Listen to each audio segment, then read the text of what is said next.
Good morning, good afternoon, good evening, ladies and gentlemen, boys and girls. Welcome to Emergency Management Associates. We're coming to you from the Area Command, 392 miles west of Kitty Hawk Beach, North Carolina. We want to give you a lot of information today. I would ask each of you, please, if you care about what we're doing, please stay here for the entire program. Please stay here for the entire program. Otherwise, you're not going to get anything out of this update. We're going to be talking about the earthquakes in the Midwest. We're going to be talking about the earthquake update of Alaska from last night. We're going to be talking about the earthquakes in the Pacific Northwest, i.e. the volcanoes, Mount Rainier, Mount St. Helens, Mount Hood, and the other Cascade Mountain volcanoes from Baker, just south of the Canadian border, all the way down to Mount Shasta and Mount Lassen in California. I want to make this very clear. This is an important update. You're not going to get this information anywhere else. You absolutely will not get this information anywhere else. So please, folks, stick around for the entire update. I'm promising you, you will be getting a lot of good information. You'll also be amazed about what we found for you today. Now, folks, this is important information. I'm going to tell you this is a very important informational update. Now, we're coming to you from like I said, from the Area Command, 392 miles west of Kitty Hawk Beach, North Carolina. This is Captain's Log, Stardate 7/17/2025. Now, this is just injecting some comedy into this situation. I'm not Star Trek. I'm not a Star Trek Enterprise captain or anything else. But what I am telling you is important. I would ask that all of you stick around for our entire program tonight. This is very important. Okay? I can't stress that enough. Now, first, I want to talk about what is going on with the volcanoes. I'm going to first talk about Alaska. Yesterday evening, as we were on the air at about 5:35 p.m. Eastern Daylight Time, we had a 7.3 earthquake. We had a 7.3 earthquake in the Aleutian Island chain just south of Sandpoint, Alaska. South of Sandpoint, Alaska, guys. This is important. There have been 43 aftershocks. 43 aftershocks. As of this morning, there were about 23 early this morning. Now there's over 45 aftershocks as of right now. Again, that was a 7.3 earthquake. That was absolutely a 7.3 earthquake. Now, I want to show you something. Doggone my device. Locked up. I'm unlocking it right now. But I want to show you this. I think it's important to understand what exactly has happened.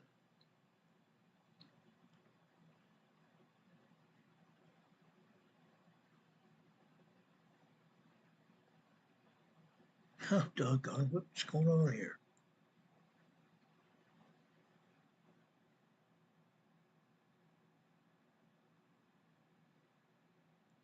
Okay, let me do it another way. There's more than one way to skin a cat. There is more than one way to skin a cat here. I want to show you this. This is what the EMSC, the European agency, is saying. Right here is 20 plus 10 and 10 plus, or 20 plus earthquakes and 10 plus earthquakes in those circles there, plus 3 other earthquakes on the outside. There are, like I said, 45 earthquakes in this area.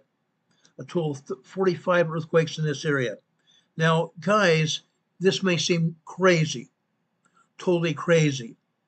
Again, we had a 7.3 earthquake. We've since had a 5.2. We've had a 5.2. We've had another 5.2, and south of there, we've also had another 5.7 earthquake there. The 2 earthquakes. Let me get my pointing device here. Up here, we had 2 other large earthquakes. These are 5.2 earthquakes up here. This one is a 5.7 large earthquake there. There's one other earthquake here as well. This is further up north to the east. This is a 5.3. So we've had actually 4 5s here. 2 5.2s, a 5.3, and a 5.7 here. Okay, those are the largest earthquakes. A total of 45 aftershocks. A total of 45 aftershocks here from that 7.3 earthquake. Now, that was a large earthquake. That was a major earthquake. Yes, it can be classified as a large earthquake, yes, but it is a major earthquake. Anything over 7.0 is a major earthquake. Okay? Anything over a 7.0 is a major earthquake. Now, with that said, what I'm showing you right here on the screen is what they call a helioplot. This helioplot comes from Alaska.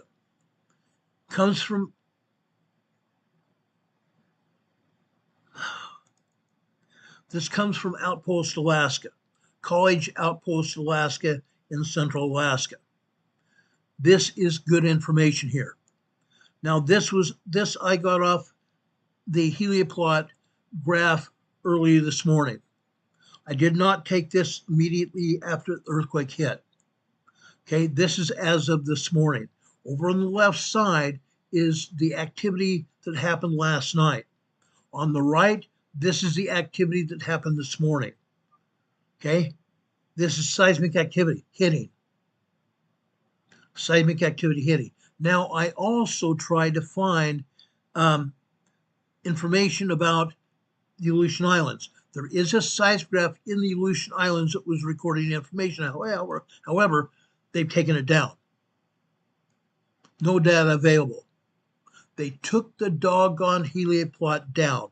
They don't want us to see exactly what happened in the Aleutian Islands. It's very evident to me that they have taken it completely down.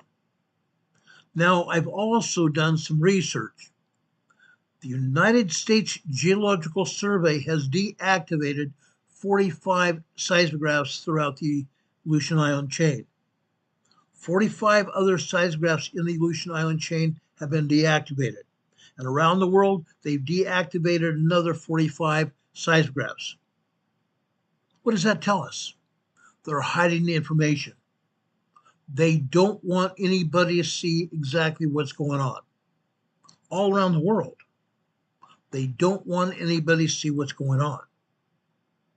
This is wrong. It's very wrong. Now, I do have helioplots to show you. I first wanted to show you that helioplot from Outpost, Alaska. That is near the earthquake epicenter. That's why I wanted to show it to you. Also, I'm going down south to Australia. This is what the Australian helioplot showed you here. You're still seeing major earthquake status here. The pin that records the information here on the plot went off the chart. This was a major earthquake, and folks, I do not believe it was just a 7.3. I believe it was at least a 7.5 earthquake. This earthquake was at least a 7.5 earthquake, and I've shown you some seismic energy here in Australia, and I'm now showing you Alaska as well. I'm going to continue to show you some other helioplots if you'll just let me here. I want to go over to Oak Ridge, Massachusetts. This is another waypoint on the far east side of the United States, well away from Alaska.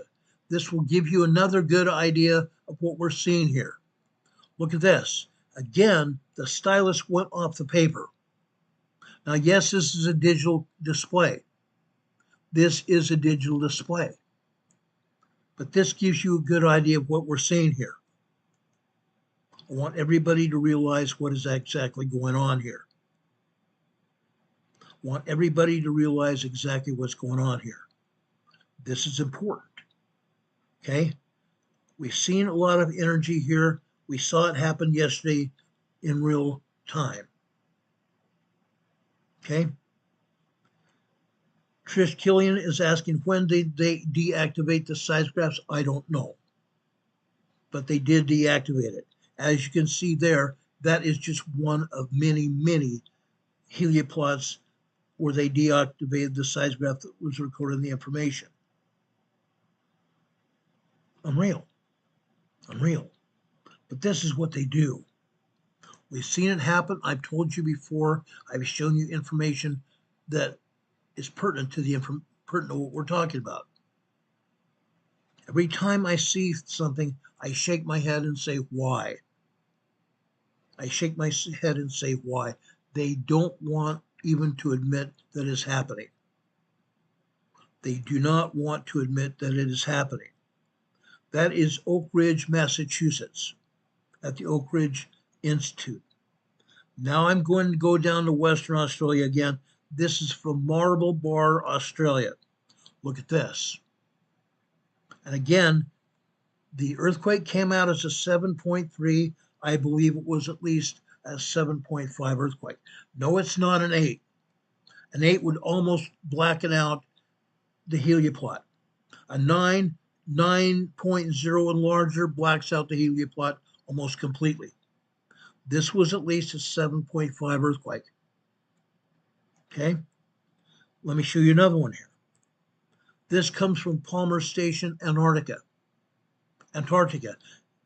A complete side of the Earth away from this Alaska earthquake. On the opposite side of the Earth from this earthquake. Look at this. Again, the stylus recording the information went off the paper. Again, this is a digital representation. No, it's not on real paper, it's digital. But you get the idea of what happened here in Alaska. This was a major earthquake. Let me continue on. I have several more I want to show you. I want to go over to Hawaii. Hawaii. Look at this. Again, the stylus went off the paper here. This is from Pohakuloa, Hawaii. The stylus again went off the paper. This was a major earthquake. Let me show you another one. This one is in Norway. This is on the eastern side of the world in Spitsbergen, Norway. Look at that. Incredible information here, isn't it? Totally incredible information. Another one here. Actually, that's the one I want to show you in Norway. I'm going to go back to Alaska here. Okay? Again, this is from College Outpost, Alaska. Now, there is a gentleman here on YouTube. He doesn't put up much information about earthquakes as of late, but he has said that this earthquake was not man-made, or was not natural earthquake. He said that this earthquake was not a natural earthquake, it was man-made. Now, I don't completely agree with him. He said there was no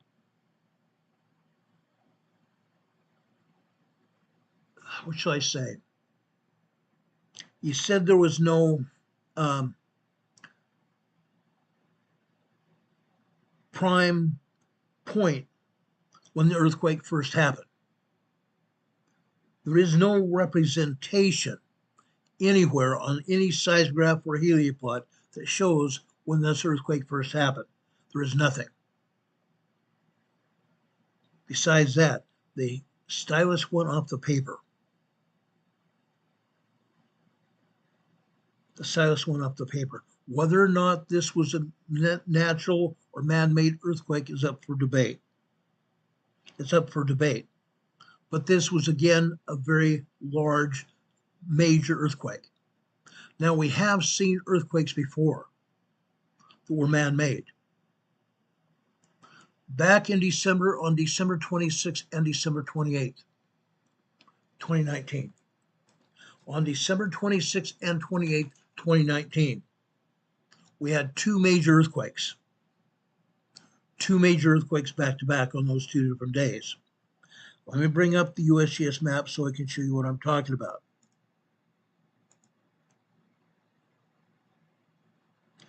Let me take down our webcam. Let me take down our banner here so you can see what I'm talking about. Again, this is the USGS map. Okay, you see where that earthquake happened last night? over in the Aleutian Island chain, just south of Sandpoint, Alaska. That's what we're talking about tonight, right there. See all of these aftershocks? USGS is still not showing all the aftershocks here. They never do. They never ever do. This is the latest aftershock here. This is a 3.5. This was red. I turned it to blue so you can see it. This is the 3.5 aftershock here, just south of Sandpoint, Alaska. There was no major tsunami at all. Again, there was no major tsunami at all, and the National Tsunami Warning Center canceled this tsunami alert. They canceled the alert.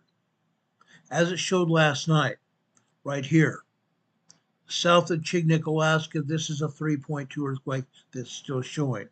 This may have been an aftershock of that 7.3, 7.5 earthquake that we showed you. Also further north right here. Since that time, this came up earlier this morning at approximately 11:12 Eastern Time today. This is a 4.0 moderate earthquake here. A 4.0 moderate earthquake, 27 miles, approximately 40 kilometers southeast of Halibut Cove, Alaska. Southeast of Halibut Cove, Alaska. Okay. Now, we still do not have a lot of earthquakes up here in the area around Anchorage, Alaska, or even up here in the Cook Inlet. No major earthquakes at all, no moderate, no small, and no major earthquakes at all. Nothing. Nothing.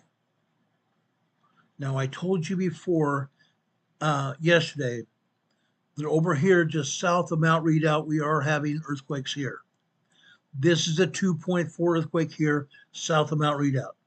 There is a small swarm of quakes happening. This is a 2.0 here. This is 1.4. This is a minus 0.5. The 0.5s indicate that the earthquake was above sea level. It's not. It's not. This is 2 miles deep. 2 miles deep. They say this is a minus 0.5. Guess what? This is 3.5 miles deep. Actually, no, it's 7 miles deep. I'm sorry. It's 7 miles deep.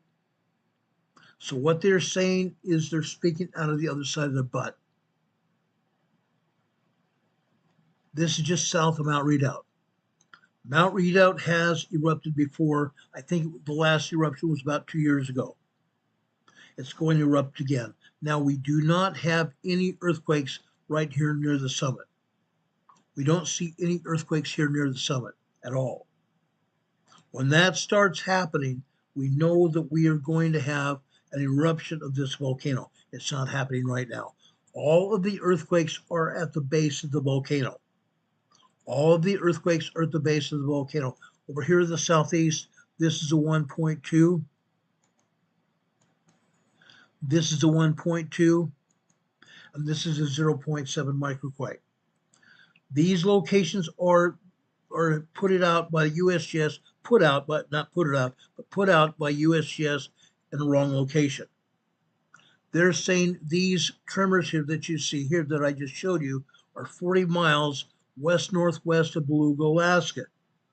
They don't, again, they're not pinpointing where the earthquakes really are at the base of Mount Redoubt. The same thing with these earthquakes here on the western side of Mount Redoubt.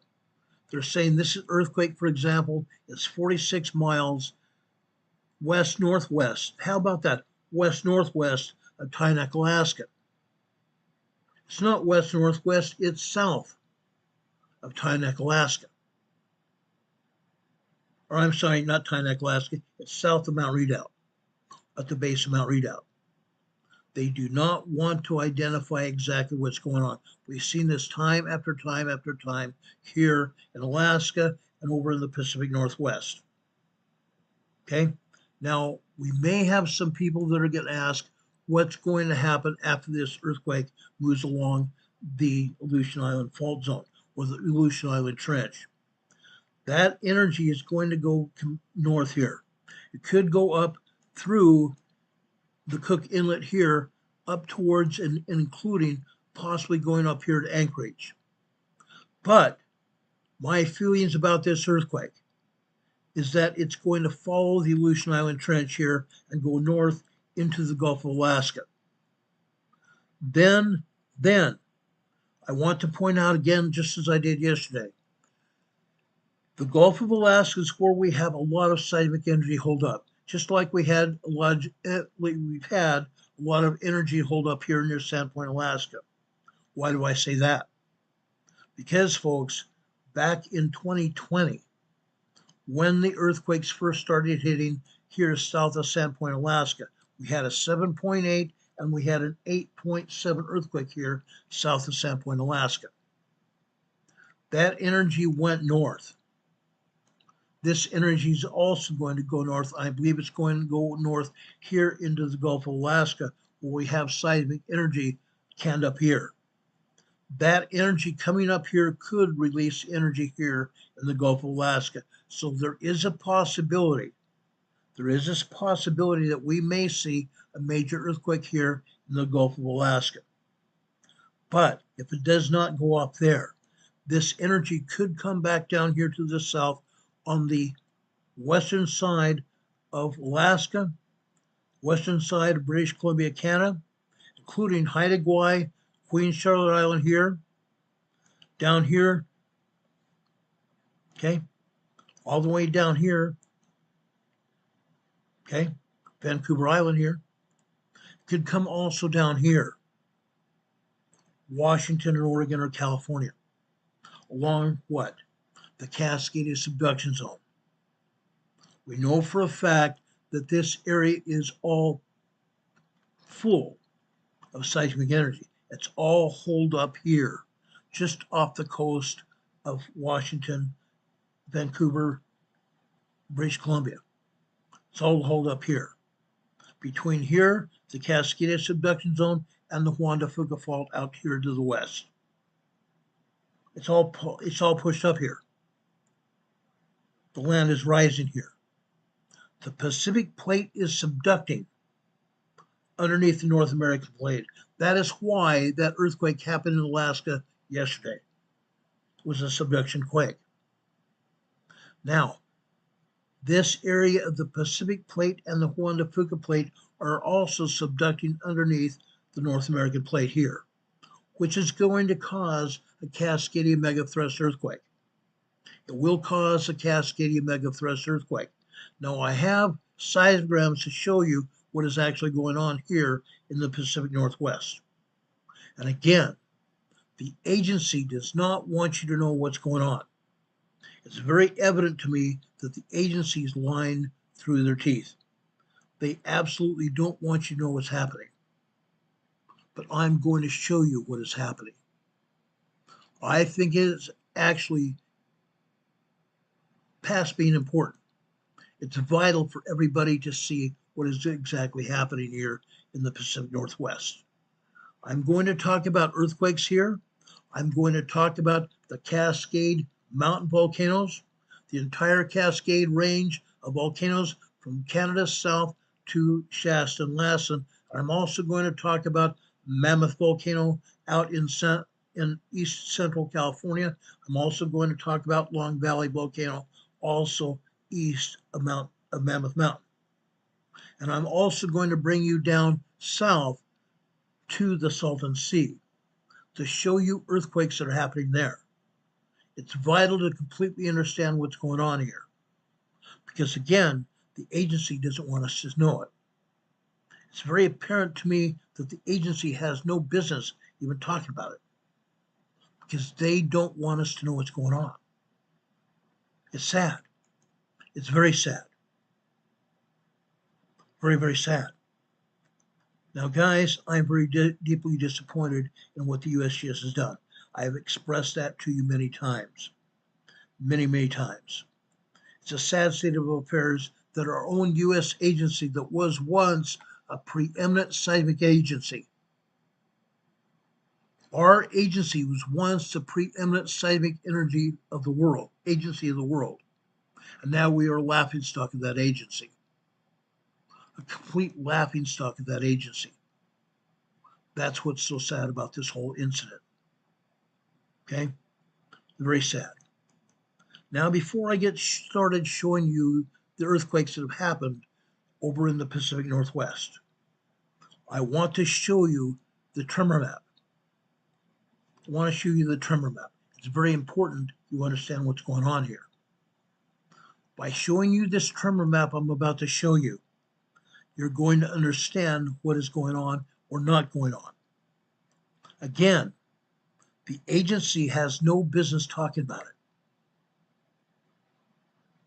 The agency has no business talking about it because they are lying through their teeth. They're completely lying through their teeth. Let's go to the tremor map here, right here. Look at this, guys.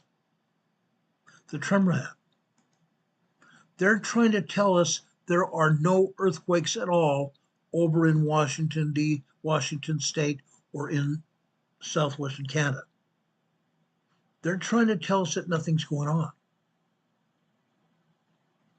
By this tremor map alone, they're trying to represent that there are 351 earthquakes here, 351 epicenters here. Some of the epicenters go down here to Mount Shasta and Lassen to the south. But most of these earthquakes here are west of Salem, Oregon. Interesting, huh? Very interesting. But again, they are not truthful. They can't be truthful. They don't know what's going on. They absolutely don't have a clue. That's what the sad state of affairs is. They don't have a cotton-picking clue. Let's go over to Astoria, Oregon first. I want to show you this. Okay, this helioplot is Astoria, Oregon.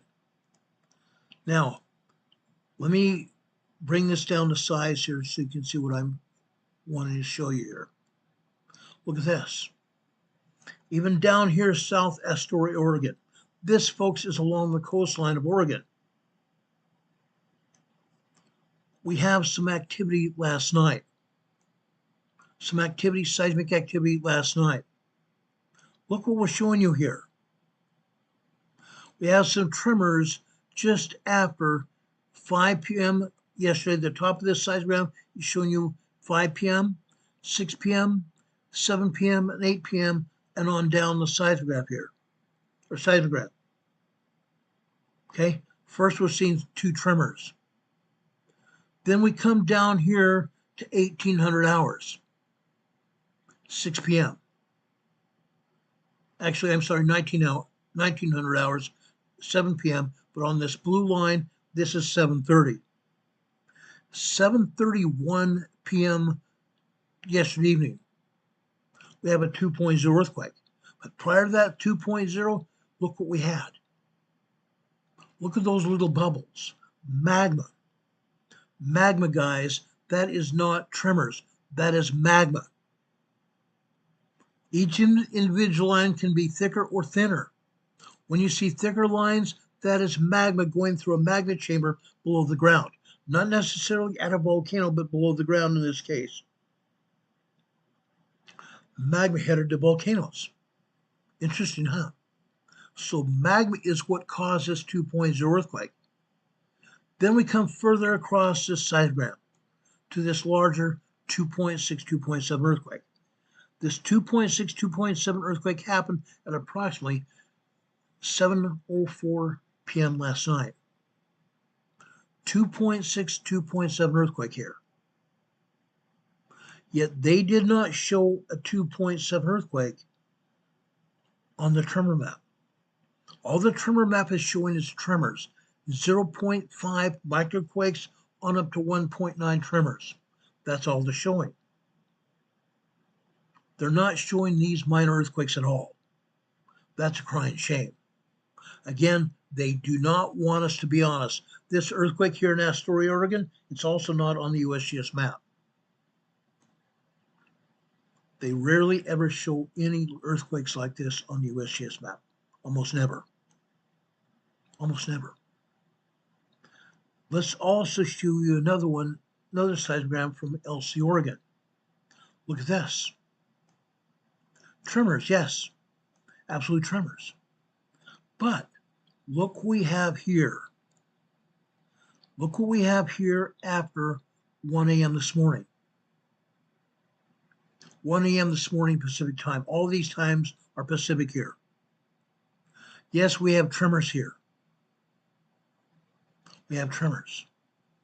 But look what we have at approximately 1:04 a.m. this morning. As I said before, if you see vertical lines on any seismogram without a dot in the middle of them, vertical lines without a dot in the middle of them are steam signals. Steam being released from the magma.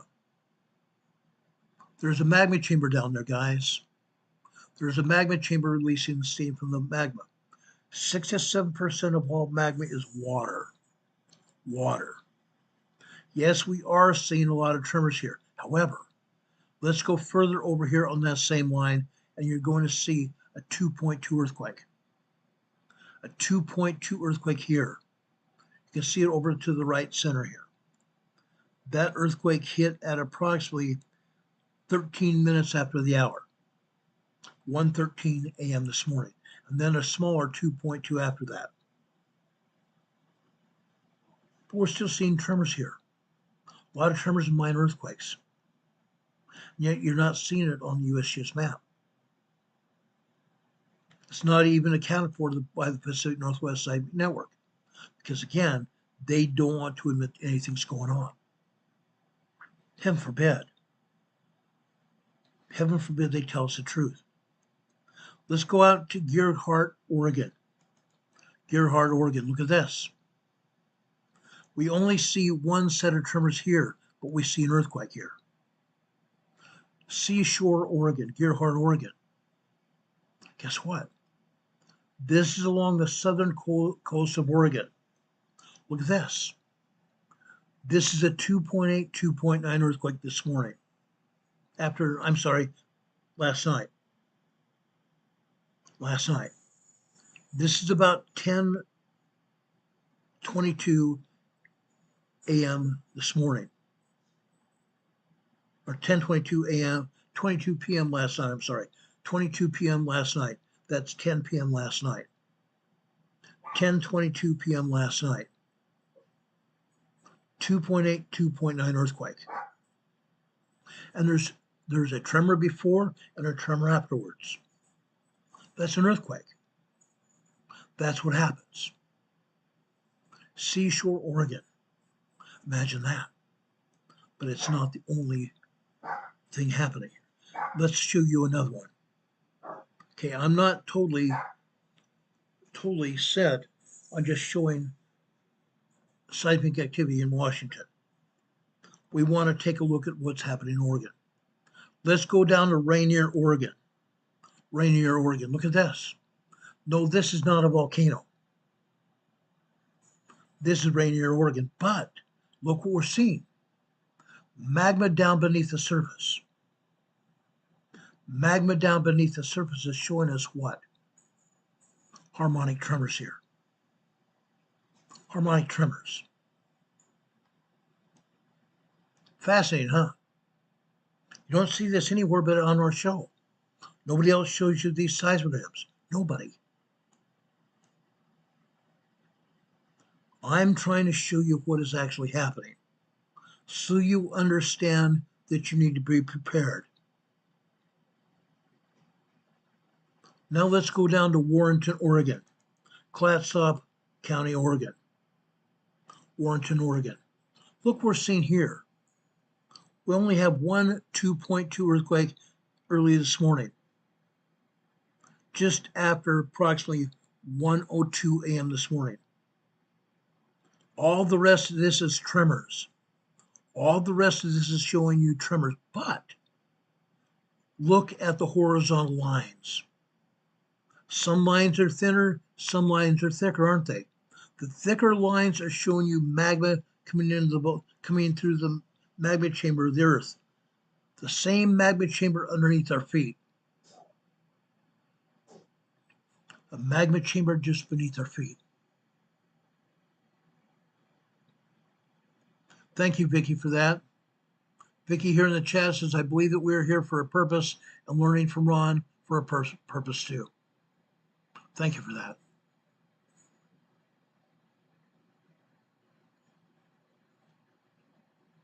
This is true. I'm trying to get you prepared to understand what is going on and what can happen. What's going to happen?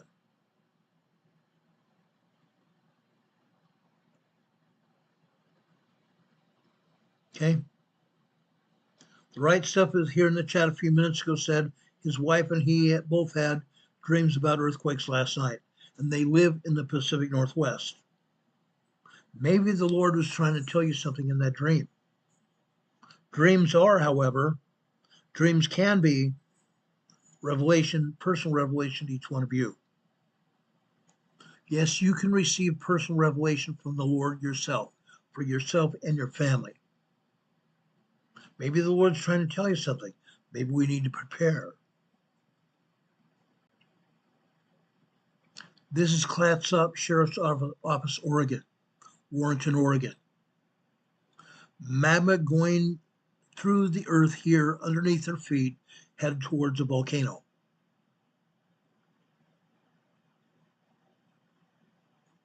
The thinner lines, less magma. Thicker lines, more magma. It's called magma pulse signals. Magma pulse signals. Interesting, huh? Now let's go take a look at Washington. Damon Catman says crayons out for battle. True. True. Richard Smith says Crayola Wars. Yeah. Get out your Crayolas, guys. What I'm about to show you is going to blow your mind. Let's go take a look at Fidalgo Island, Washington, up in northern Washington. Look at this. Again, you see harmonic tremors up here on the top of it, just after 5 to 6 p.m. last night, Pacific time. You're also seeing thicker and thinner lines here. Magma going beneath the surface of the earth where you're walking. Where you're walking. You're also seeing bursts of magma. You're also seeing tremors here. The vertical lines here that you've seen are tremors here. Lots and lots of tremors. However, I just showed you the tremor map. The Pacific Northwest Seismic Network is showing no tremors in northern Washington. Interesting, huh? That means they are lined through their teeth. Yes, we have tremors here. Just very tiny tremors here. 1.2, 1.3 tremors here, but tremors nonetheless, caused by magma. Caused by magma here, guys. No joke. Let's look here at Edison Bow, Washington. Edison School at Bow, Washington. Look at this. Look at this, guys. We have thicker lines here. Again, more magma going through a magma chamber in the crust of the earth. Head to the volcanoes, right? You also see tremors here as well. There is 1.6, 1.7 tremor here on the far bottom right here on the blue line. That blue line is after 7:30 over on the left-hand side. So here at 7:44 a.m. this morning. 1.7 tremor there. Over on the left-hand side, it's a completely different story. This earthquake happened after 8 a.m. this morning. Approximately 8:02 a.m. this morning, we had a 2.4, 2.5 earthquake on that black line. All the rest, these are all tremors except, remember, except those vertical lines without dots in the middle of them. Steam. Steam being released by the magma here. These tiny vertical lines here, without a dot in them, those are steam being released from the magma through the ground. Yes, steam can be released through the ground. Steam can be released from the magma through the ground. So if they wanted to really get sticky here and take a meter and measure the gases in the soil here at the Edison School in Bow, Washington, they would find sulfur dioxide and carbon dioxide gas here. And yes, look at this. There is a lot of it. There's a huge release of gases here from the magma here in Edison School in Bow, Washington. Unreal. And yet they don't want to tell us about these tremors here either. Heaven forbid. Northern Washington. Northern Washington. Let's look at Gray Harbor, Washington here. Look at this. Yes, we have some tiny tremors during the day. Last night it doesn't show any tremors, but some magma. Some magma. Maybe tiny tremors or microquakes. That's all it's showing here, except at the bottom of this seismogram. This is completely different. Let me enlarge this seismogram so you can see what we're talking about here. Right here. This is after 8 a.m. this morning. 8 a.m. this morning. Look what we're seeing. Yes, we're seeing tremors here. But we also have some 2.0, 2.2 earthquakes here as well. After 8 a.m. this morning. You don't see that here on the Pacific Northwest tremor map, do you? Because they don't want to show it. They pick and choose what they want to see us or tell us about. They pick and choose what they want to tell us about. Interesting. How about Guaymas Island? Also in the Pacific Northwest. What about it? Again, all of the tremors that we see here are tiny tremors, except for one earthquake. One earthquake near the bottom of this seismogram. Up here at the top, after 5 o'clock last night, just tiny tremors with magma. Look where the magma comes in here. There is this tiny magma surge after 5 p.m. Probably about 5:05, 5:06 p.m. last night. Tiny magma surge. Then there's some surges after that, but not much. Then we come down here to later this morning. What happened? What happened later this morning here? Okay, again, this is after 9 a.m., 9 and 9:30 a.m. Yes, we had some tremors after 8 a.m. on the black line, 9 a.m. on the black line here. But over here on the right, folks, this is after 9:17 a.m. This is a 2.9 earthquake. I do not believe this is a 3.0 small quake. I believe this is a 2.9 minor earthquake here. It's not on the USGS map. They did not declare it on the tremor map either. Why not? Why not? Guaymas Island, Washington. Not showing. Why not? Why not? I keep saying, why not?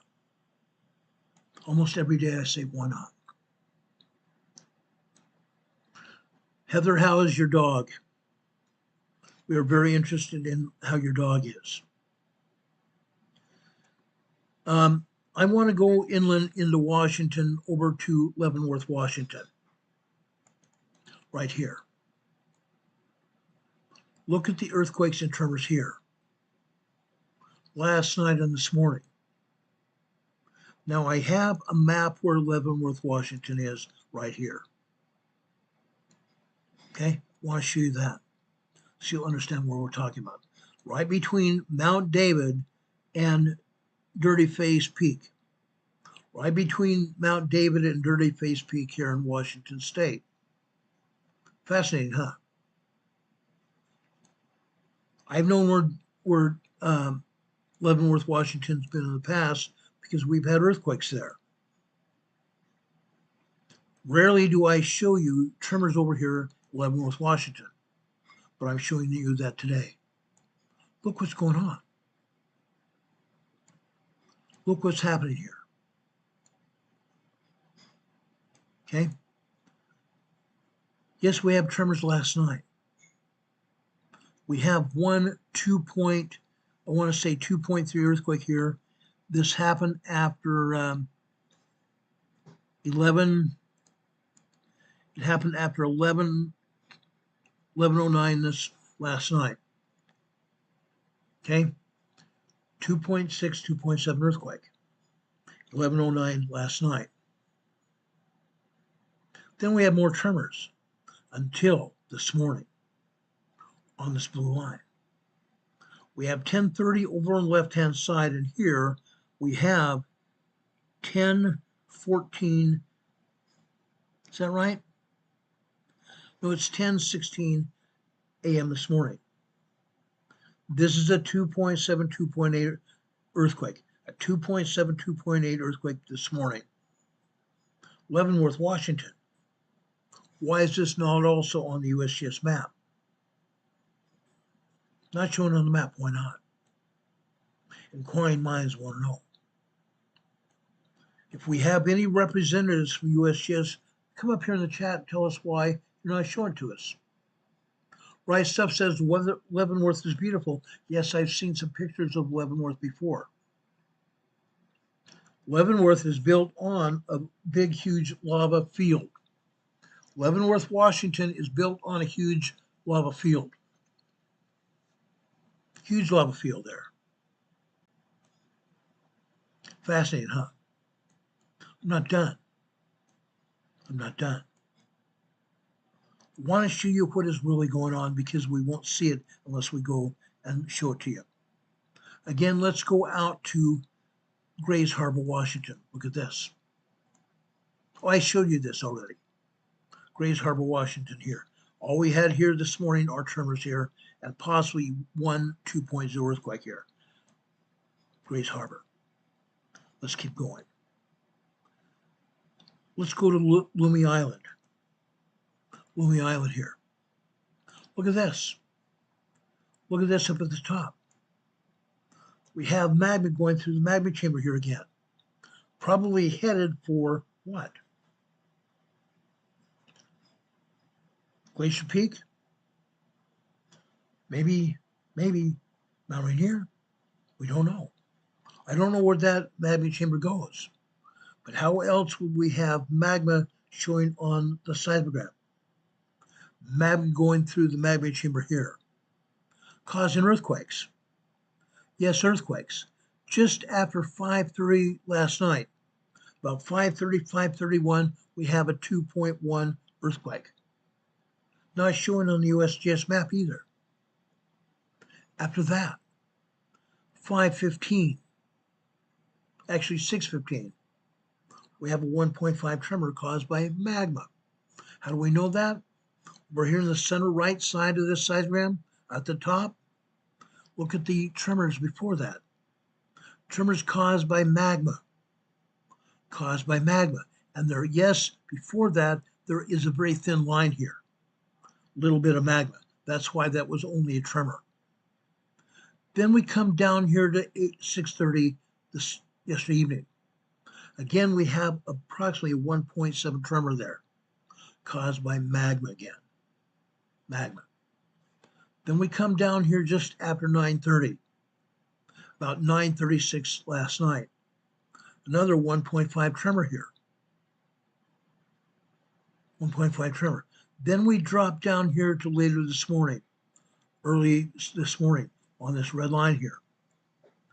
This red line here is 9:15 on the left-hand side, and now over here we have 9:07. I'm sorry, not 9:07, 9:22. Red line on the left-hand side is 9:15. We have 9:22 right here. 2.3, 2.4 earthquake.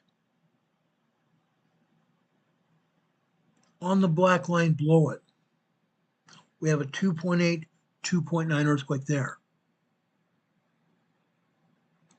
9 a.m. this morning. 2.8, 2.9 earthquake, and after that we have a couple tremors. Fascinating, huh? Absolutely is. Loomy Island.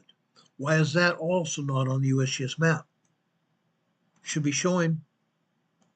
Should be showing. Let me show you another one. Let's go over to Ocean Shores, Washington. Ocean Shores, Washington is where our friend Captain Ned is. You heard Captain Ned last week on our channel. Last night he was out here in Ocean Shores, Washington. He was out here fishing in Ocean Shores, Washington on a pier. Guess what? He felt magma pulsing underneath the ground on the pier. Why? Because magma was pulsing through the ground underneath the pier pylons. Those great big huge pylons that are drilled into the ground that the dam is sitting on.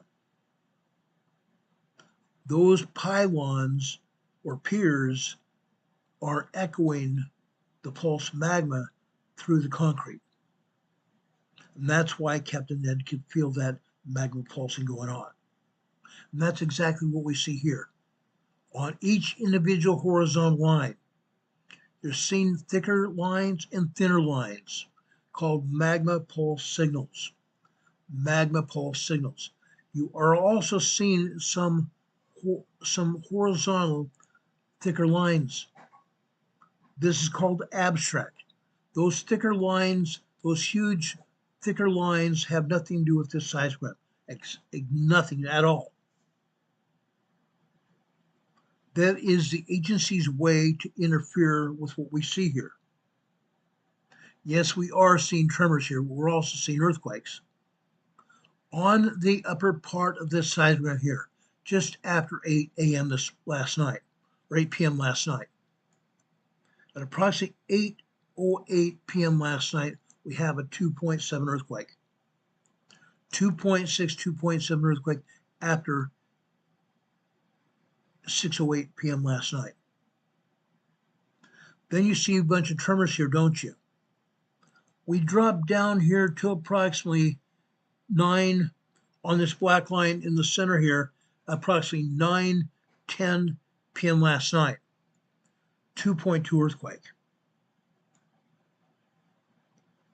Then again, we have a bunch of abstract here. We have some thicker horizontal lines that is magma coursing through the surface, pulsing through the surface.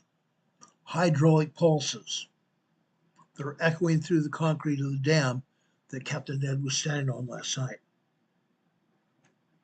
Now this morning, on the right side here, this morning on the right side on the red line here, this is after 6 a.m. last night, 6:15 on the red line on the left.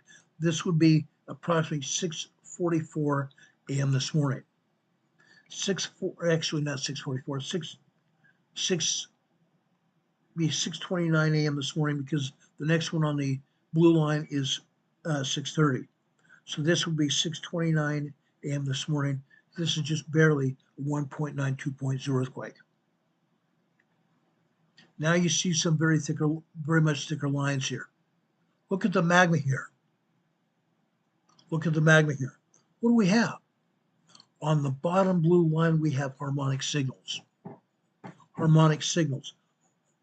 Magma pulsing through the ground here. Magma pulsing through the ground just like we see at the volcanoes. Harmonic tremors. We also see some 2.2, 2.3 earthquakes over here. Again, on this blue line at approximately 11:35 a.m. this morning, and then another 2.0 earthquake after 11:31, actually 11:41 a.m. this morning, and about 11:42 a.m. this morning, we have a 2.4 earthquake after that. Harmonic tremors. Harmonic tremors. Magma causing earthquakes. Magma causing earthquakes just like it does at the volcanoes. just like it does at the volcanoes. Ocean shores, Washington, along the coastline of Washington. Fancy that. Why is USGS not showing these tremors here on the USGS map? Why is the Pacific Northwest Seismic Network not showing them on the tremor map as well? Plenty of tremors to show. Not just 351 tremors down in Southern Oregon. Plenty of tremors up here in Washington as well. Orcas Island here. Orcas Island, Washington here. What are we seeing?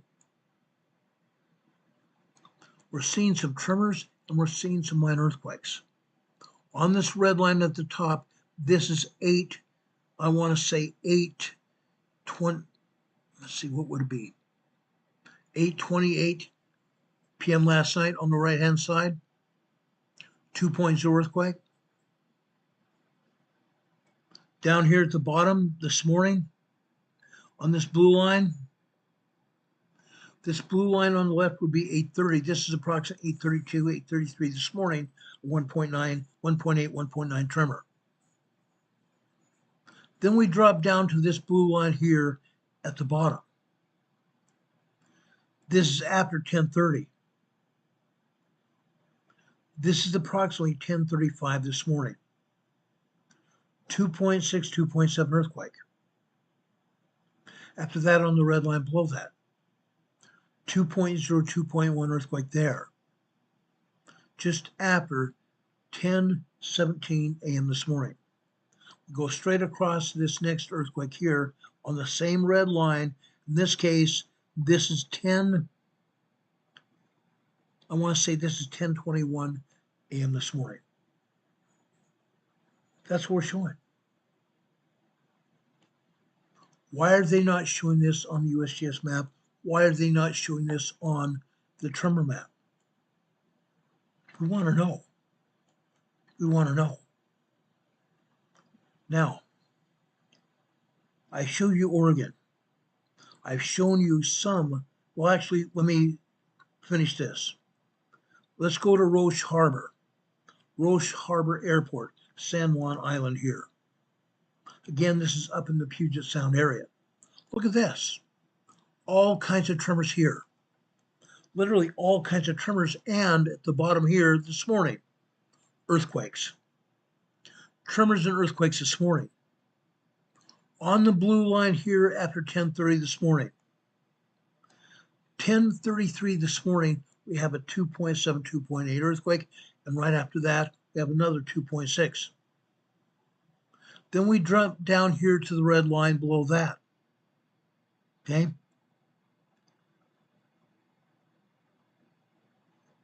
This red line below that is 12:15 on the left-hand side. So here we have 12:20 p.m. this afternoon. Approximately 2.1, 2.2 earthquake. Unreal. Roche Harbor, San Juan Island, Washington. Fascinating, huh? They're not showing this on any map. The only way you're going to find out about it is coming here. Sad. Sad but true. Now, before I get started on the volcanoes in Washington, Oregon, California, let's go up here to Canada. I want to talk about the Cascade Mountain Range volcanoes. They start up here in Canada. Let's go up here to Alaska, the Wrangell Volcanic Belt. That is in the United States, Wrangell Volcano, over here in southeastern Alaska.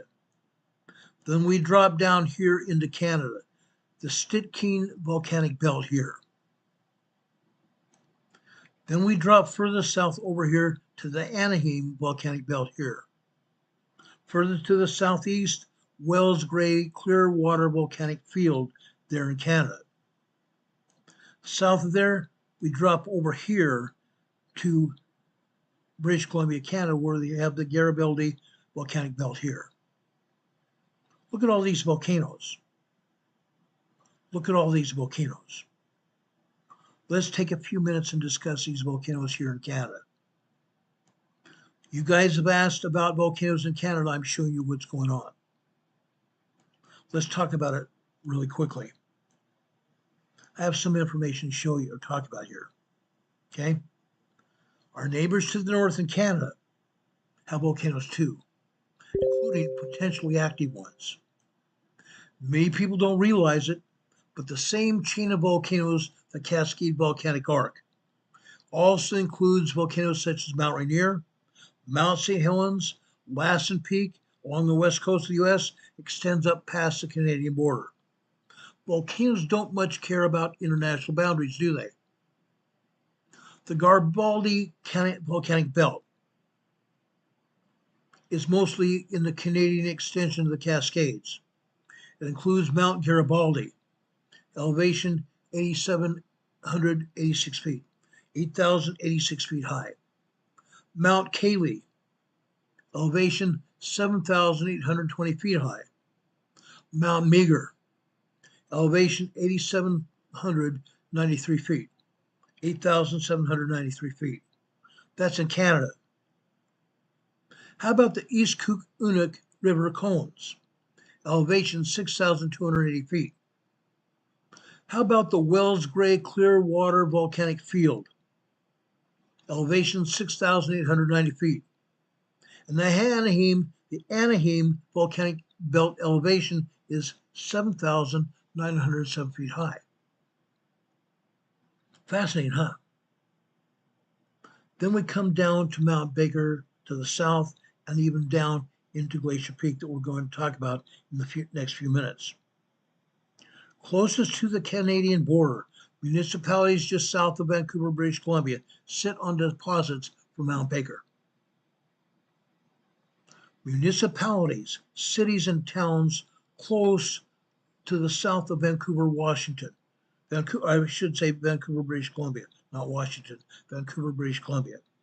They sit on deposits from Mount Baker, located on the border of Canada and Washington, the northernmost volcano in Washington, which means when Mount Baker erupts, Vancouver and the other municipalities around Vancouver are going to get ash. They're going to see ash. There is a possibility that they could see mud flows as well. They can see hazards like mud flows and ash fall all over that area. North of Vancouver, and unlike many of their cousins to the south, that are conical stratovolcanoes. The Canadian volcanoes of the Garibaldi Belt are complex mountains, composed of all sorts of volcanic features, many of which are eroded by glaciers. Many of the Canadian volcanoes are eroded by glaciers because of all the snow and ice that they get. Mount Meager, one of the Garibaldi Belt's most significant eruptions, happened only 2,400 years ago. Mount Meager. It experiences an eruption very similar to the 1980 eruption of Mount St. Helens, complete with an ash plume, a lava flow, and a pyroclastic flow as well. Just because the volcanoes in the Garibaldi Belt have not erupted for many years, that does not mean they won't erupt again. Mount Meager has a hot spring. It emits volcanic gases including carbon dioxide and hydrogen sulfide, indicating the persistence of magmatic heat. Magmatic heat. Go figure. Go figure.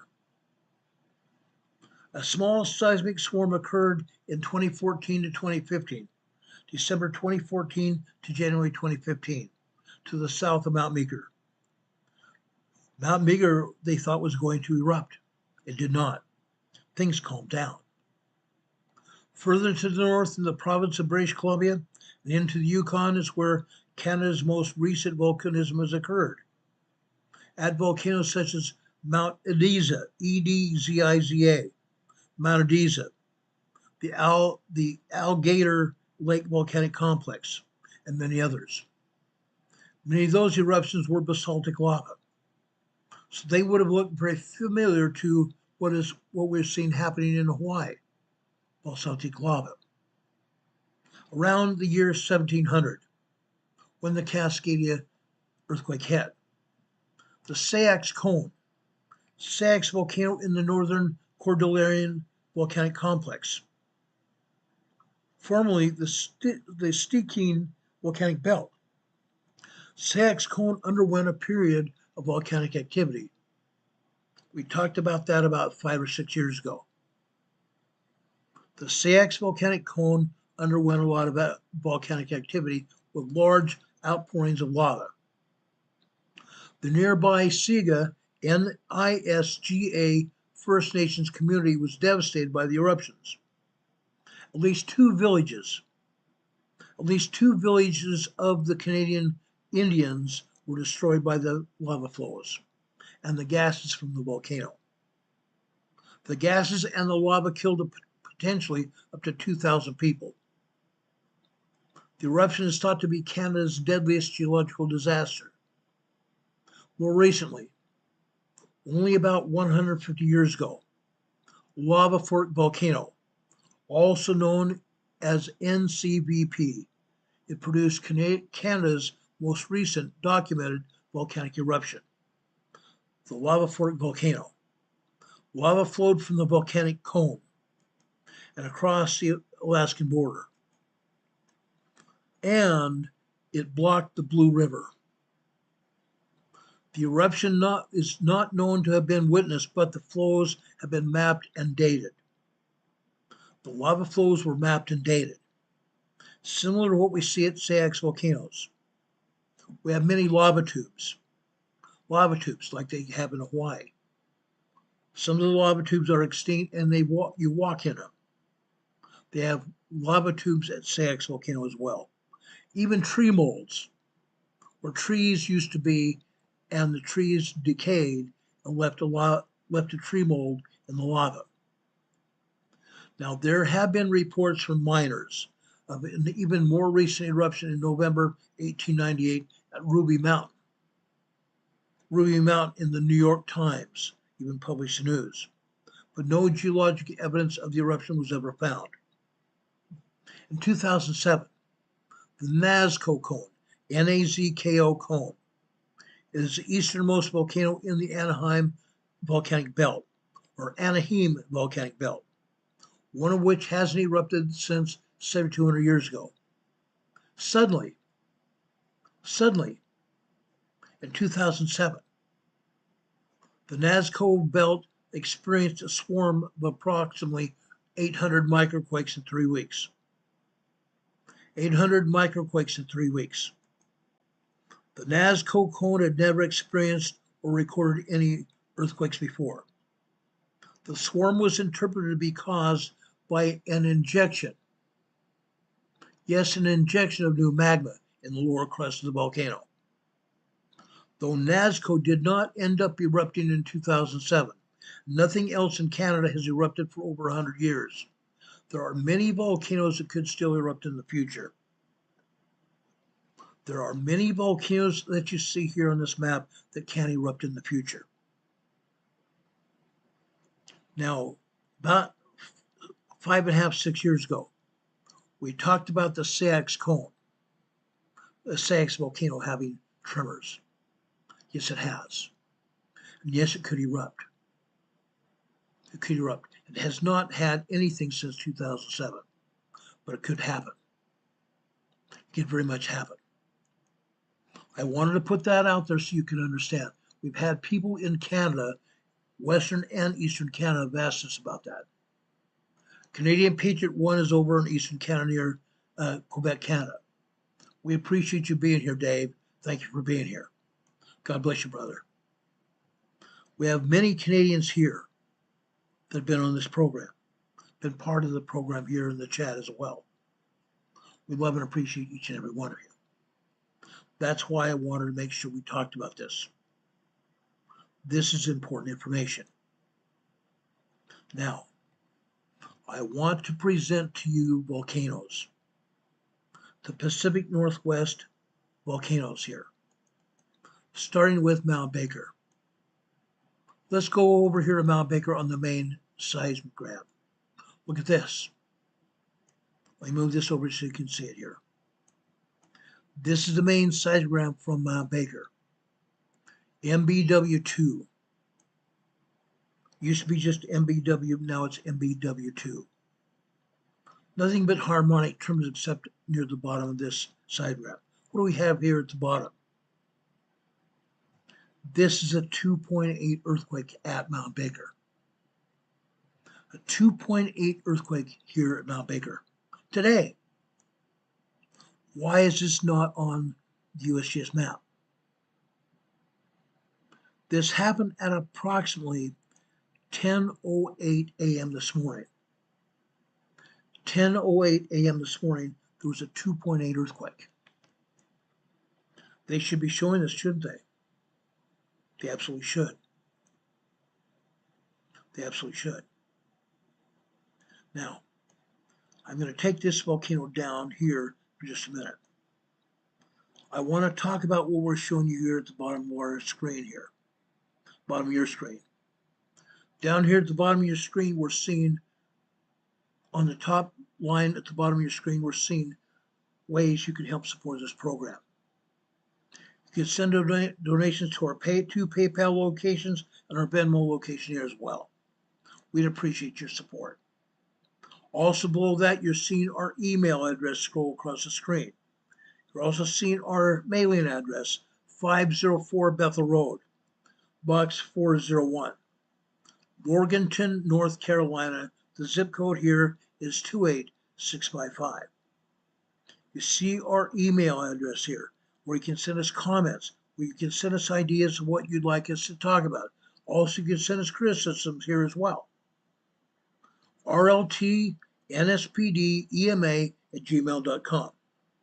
We'd appreciate your support here, and if you also want to help support us here, you can give us super chats here on the chat.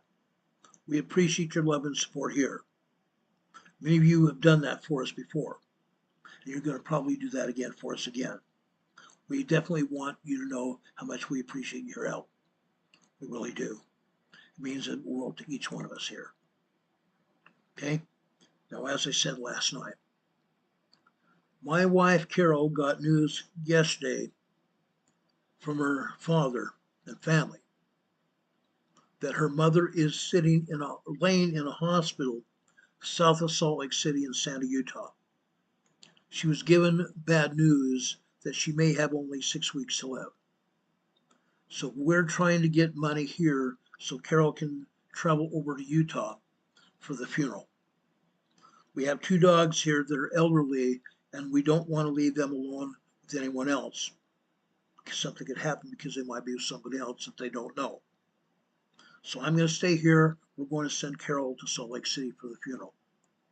We'd appreciate your help with that as well. And may God bless you for that. We appreciate your love and support, guys. Thank you very much. But again, this is Mount Baker. This is up just south of the Canadian border. Now I want to show you something else. Okay? Mount Baker also has another seismograph at the north side of Mount Baker. It's called Schuchsen, the Schuchsen seismograph.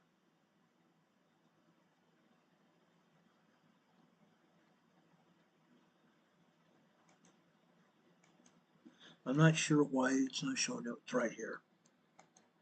It's right there. This is the Schuchsen seismograph. Look at this. All these wavy lines here, these wavy lines are called very low frequency lines that are caused by magma going into the magma chamber of this volcano. The more wavy the lines, the more magma coming into the volcano here. Up at the top, you see some wavy lines here that are very active. After about 7 p.m. last night, those active VLF waves slow down but don't stop. But this morning, they started up again, became very active. very active after about 7 p.m. or 7 a.m. this morning. Look at that. That is what's causing earthquakes. That's what's causing the earthquake that you saw on that other seismogram. Okay. 2.8, 2.9 earthquake. That's what caused it. All this magma coming into the magma chamber. The wavy lines here are also causing the harmonic tremors. The magma inside the volcano is causing the harmonic tremors here. Demon Catman, thank you for that. Yes, her name is Elizabeth, but she goes by Betsy. So if you guys want to offer prayers from my mother-in-law, we would ask you to call her Betsy in your prayers. Okay? Thank you so much. Thank you so much for that.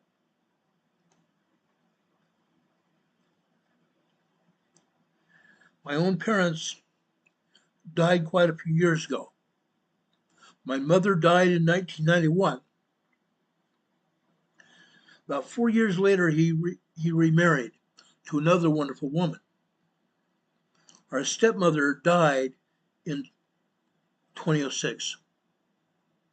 My father perished in 2015. So it's been 10 years since Dad died. Our stepmom Sharon died in 2006. And our mother died in 1991. September 1st, 1991. So I've had my wife's mother and her father around here too. Now, as you can imagine, her father's not doing too well either, given the onset of his wife's demise. So you might include him in your prayers as well. His name is Van Peterson. So ask your prayers for Van and Betsy as well. Good people. Good people. Thank you, Michael. Thank you all. Yes, she is, Linda. Thank you for that. This is Mount Baker, guys. Magma's going there through there, and there have been some earthquakes. Now, Mount Baker is not ramping up to erupt as the other volcanoes are. Mount Baker's not trying to erupt like the other volcanoes are, and one of the other volcanoes is Glacier Peak. Glacier Peak is not showing any signs of eruption at all. Yes, Glacier Peak is showing some minor tremors and even a probable 2.2, 2.3 earthquake here this morning on the right side here. This is Glacier Peak. Juby Joe, thanks for that.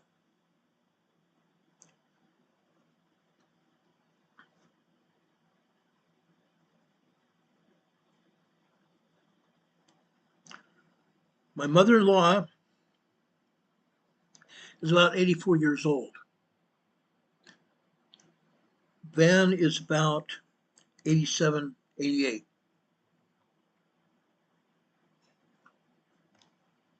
They're elderly people.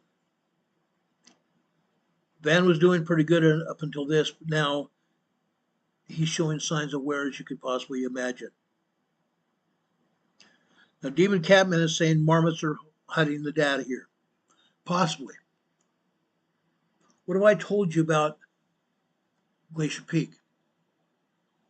3 years ago, USGS and the Pacific Northwest Seismic Network were going to put up 5 more seismographs on Glacier Peak.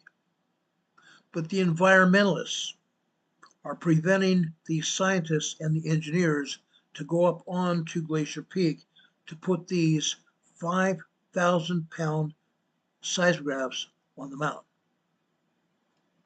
The environmentalists are saying the seismographs will pose a hazard to the marmots. So the environmentalists are trying to prevent these seismographs being put up around the mountain. Now, as you may or may not know, Most of these volcanoes have at least 10 to 11 seismographs around the mountain. Most volcanoes have between 10 and 11 seismographs located around the mountains. Glacier Peak has just one, almost showing us nothing. Almost showing us nothing. But again, what's happening here? Yes, the marmots may be trying to hide the data, as Demon Catman says here. But I will bet you dollars to donuts that the USGS and the Pacific Northwest Seismic Network are hiding the data. Why? Because Glacier Peak is a very active volcano. We've seen more earthquakes than this on many occasions.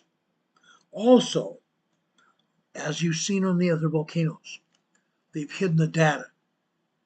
They have, in fact, taken the data completely down, taken the seismograph offline.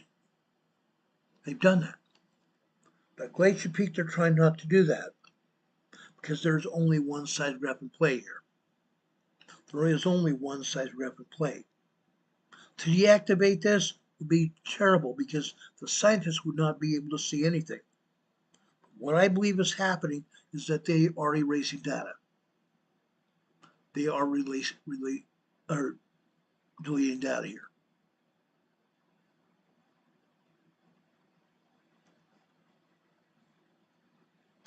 Canadian Patriot said he saw some data come across him today. Dave, what did you see? Vicki, thank you for including Carol in your prayers. She also needs it. What you may or may not know about Carol, she's a very strong woman. She's holding up pretty well. But Carol admitted to me last night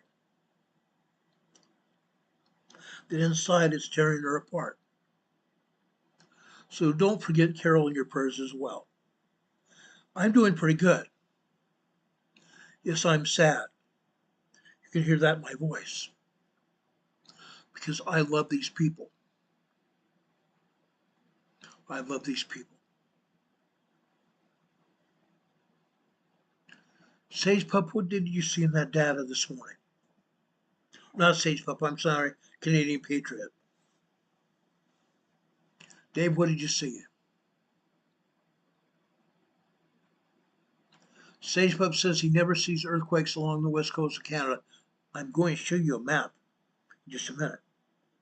Because yes, we do have earthquakes along the west and the east coast of Canada. More earthquakes on the east coast than the west coast.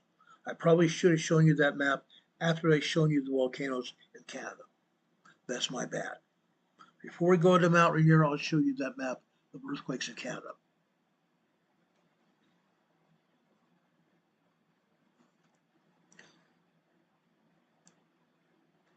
Juvie Joe, you're right.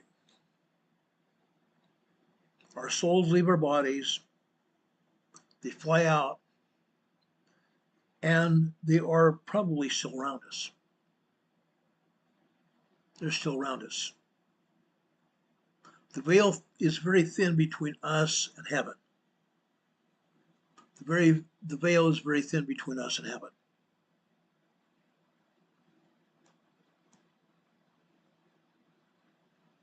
Okay, before we go on, I want to show you the earthquakes in Canada.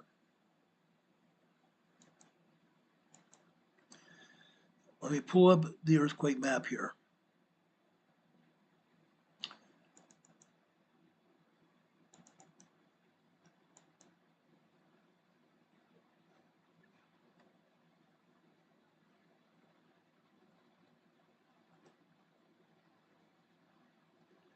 Just a second here. Okay, this is the earthquake map in Canada. Let me show you this. Right here. Let me enlarge this so you can see it.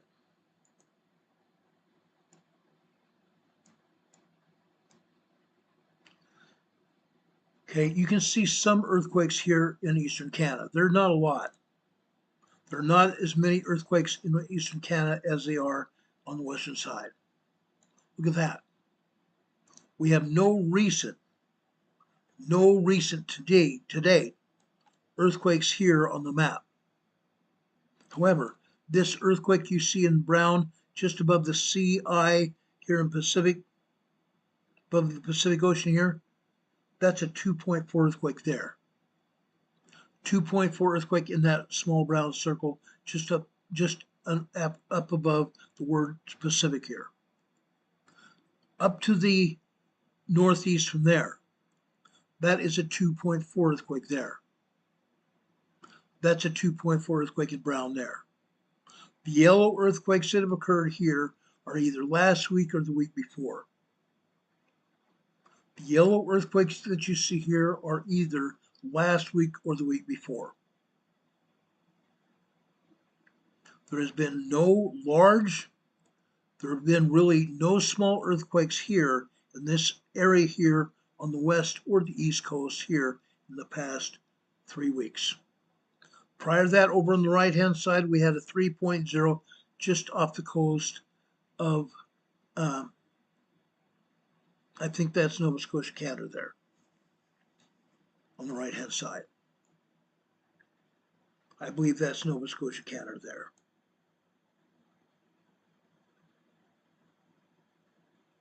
We had a 2.9 in the Labrador Sea 2.5 weeks ago. 2.9 in the Labrador Sea 2 weeks ago. That's all.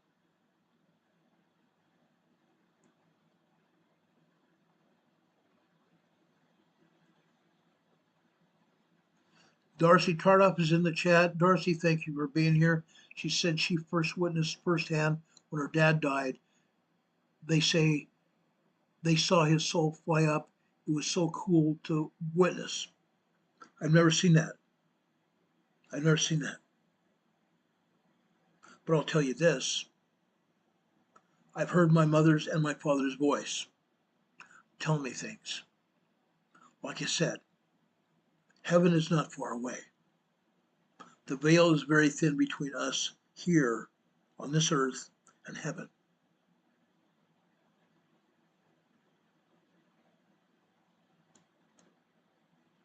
The veil is very thin. Linda coming in says she worked in hospice.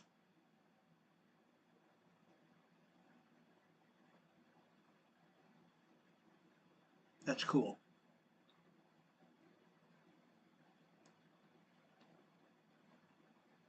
Michael Kearney says the same things are hurting his spirit and soul. Want to wrap it up and move forward. I don't blame him for that. I don't blame him for that at all. I hope you can do that. I would hope you can do that. It's important. It's very important. Okay, let's go down to Kozo, or not Kozo, I'm sorry. Kozo is over in Southern California. Let's go over to Mount Rainier now. I want to show you Mount Rainier. Mount Rainier is active, guys. Mount Rainier is active. Let's go over to Camp Sherman here. I want to show you Camp Sherman here. Right here. We have frequented Camp Sherman for about the last almost 2 weeks now. 2 weeks ago, Camp Sherman exhibited signs of tons of movement, like there may be a volcanic eruption in its future. And it still could happen. This still could happen. Let's take a closer look at Camp Sherman here. Folks, you see up here at the top of this seismograph. The top here is 5 p.m. Pacific time yesterday afternoon. On this blue, the second blue line here, this is 6:30 p.m. on the left-hand side. We come over here a little bit to the right. This is approximately 6:04. This is a 2.5 earthquake. We go over further to the right, we have another 3.0 earthquake. 3.0 small earthquake.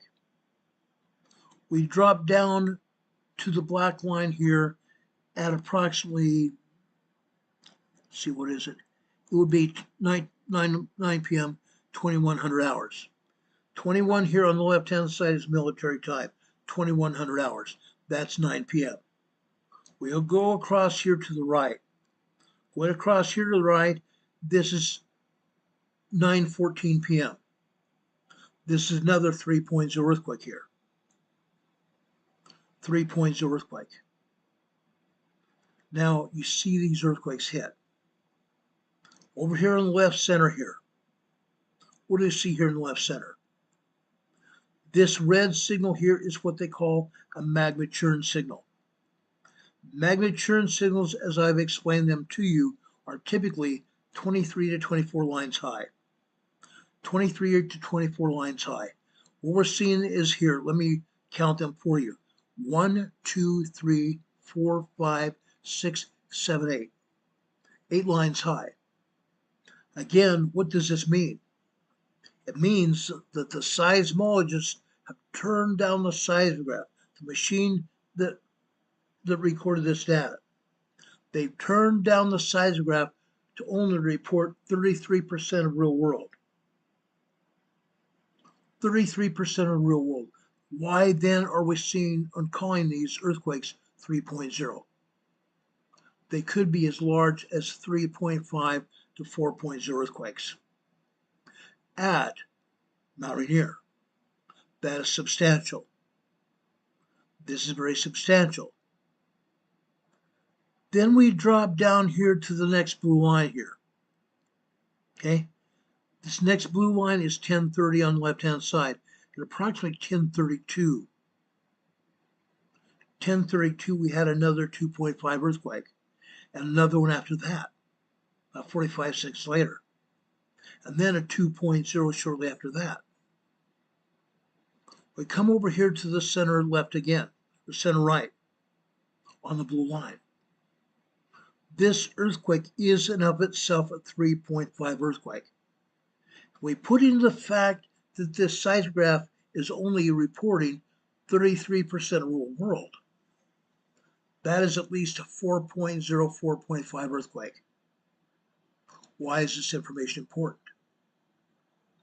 Because, folks, when a volcano reaches a 5.0 status, when there is at least a 5.0 earthquake, then we could expect to have an eruption. When we see a volcano having a 5.0 earthquake, that means there's going to be an eruption. Eruptions cause large earthquakes. Eruptions cause large earthquakes. Incredible. Incredible.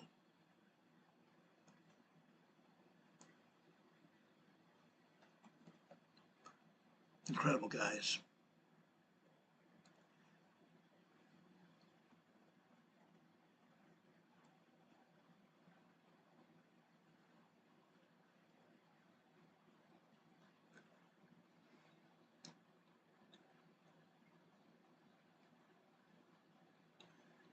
Hurricane Heather says she just said a moment ago that she's just going to listen. She needs to keep her emotions iced up so she can get through this journey she's on with her puppy.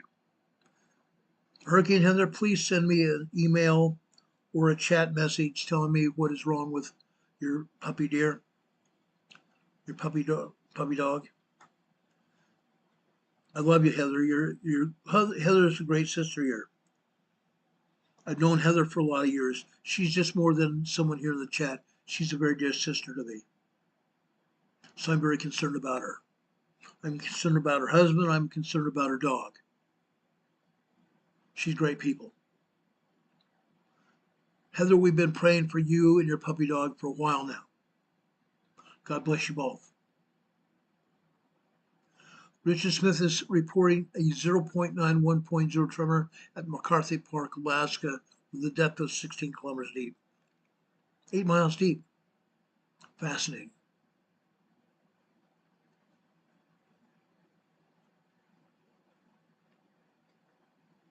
Yes, Paulie, I understand how you feel about your mother.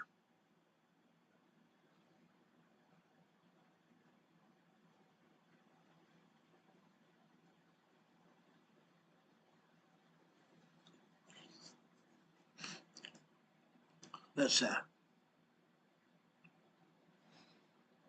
That's sad.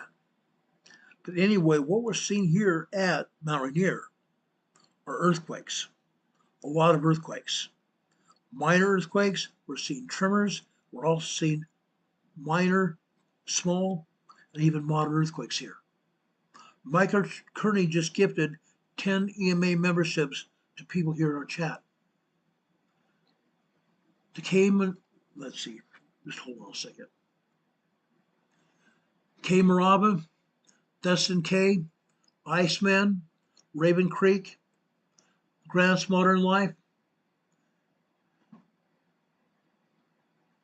Other Nurse, Positive Queen on Purpose, I'm Love, Shanitza Moore, Vicky. Thank you all. If you guys have received memberships in our group here on YouTube, please thank Michael Kearney for that. Michael, thank you, brother. You rock. God bless you. Michael's been part of our team here on EMA for a very long time. God bless you, Michael. God bless you very much. We appreciate you and love you. That's wonderful. But again, Mount Rainier is showing signs of a possible eruption, and the USPS is denying it. They're completely denying it. They don't want anybody to realize what's going on. Incredible. And it's corruptible as well. I think it's corrupt to say that nothing's happening in Mount Rainier. Michael Kearney just gifted this $50 super chat. Michael Kearney, thank you so much. God bless you for that. I just gave you an EMA sticker on your super chat. I'm giving you a thumbs up as well. Yes, prayers for Betsy and prayers for Ron's family. Thank you, Michael. God bless you. We love and appreciate you a lot.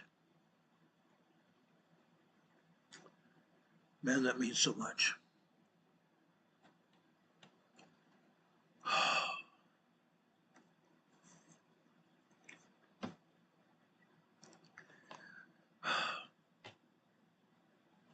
Thanks, Michael.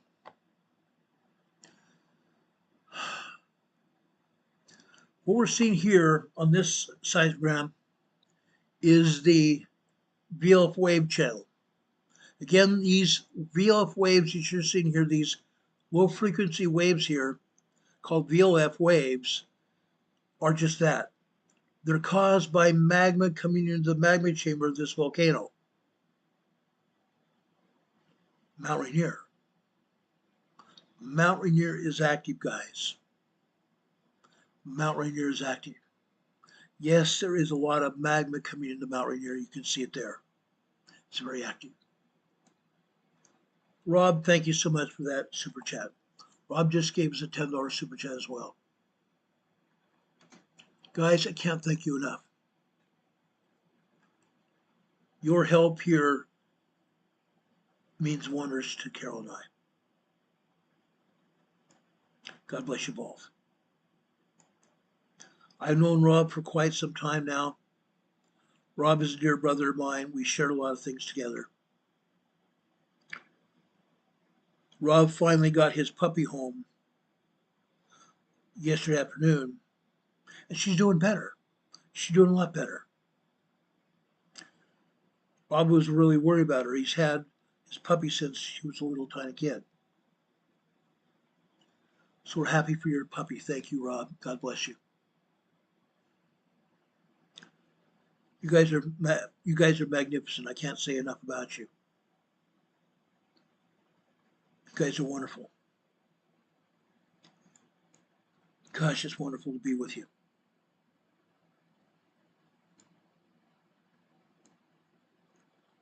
I'm so happy to be affiliated with you guys. I'm so happy that you're part of our family. Anyway, getting back here, this is Mount Rainier. And Mount Rainier is very active. Let's go over to Mount St. Helens real quick. I'm going to try to breeze through these volcanoes, and I want to come down here. I want to come down to California as well before we're done here. Let's go here and take a look at Mount St. Helens. The first one I want to take a look at is East Dome Mount St. Helens, right here. East Dome Mount St. Helens. This is the main seismogram that you see when you come and look up earthquakes on the Pacific Northwest Seismic Network. Here you can see tremors here, literally all over the seismogram. However, we're also showing an earthquake here on East Dome. Earthquake after 5:15 this morning. This is a 2.6 earthquake. This is a 2.6 earthquake here.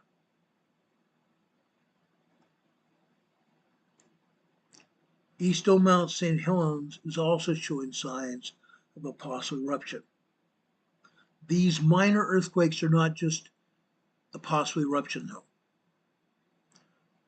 Mount St. Helens has shown signs that we see on other seismograms around Mount St. Helens. For example, this one right here. This is a September lobe seismogram. The September lobe seismogram. Look at this. Yes, we are seeing a bunch of tremors here. Nothing but tremors on this particular seismogram. But this is a lotus tremors here that's not on the tremor map.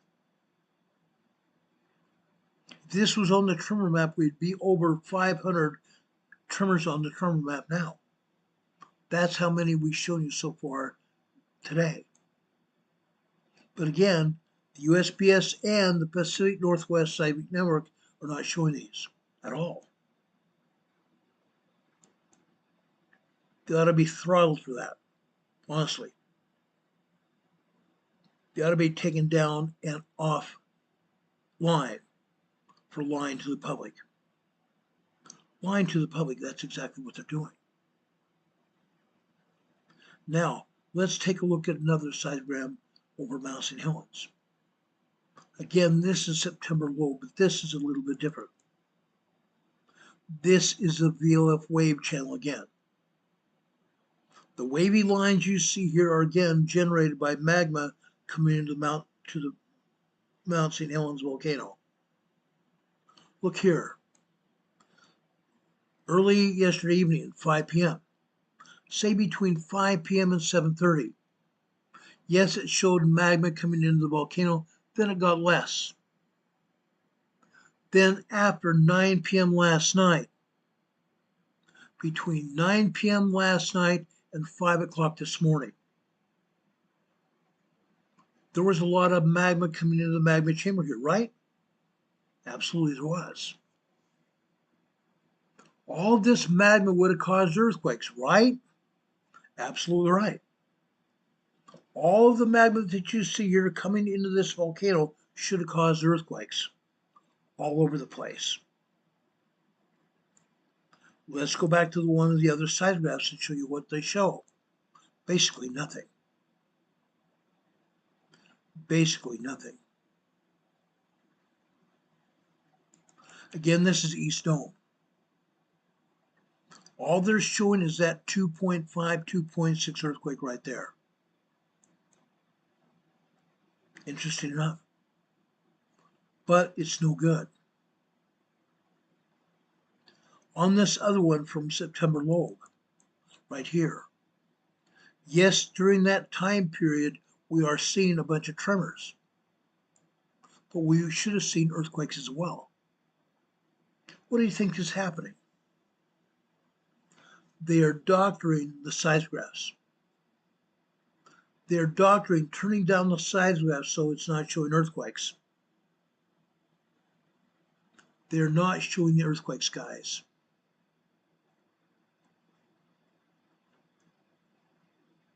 Mount St. Helens is getting ready to erupt, but they're not showing anything about it. Aveyah, thank you for that $7.70 super chat. Thank you so much. God bless you. I'm giving you a thumbs up, and I also put our EMA sticker on your super chat. God bless you for that. We appreciate it. Appreciate it. But they're still not showing us real information. Even during the last 2 weeks, we've seen earthquakes here at Mount St. Helens.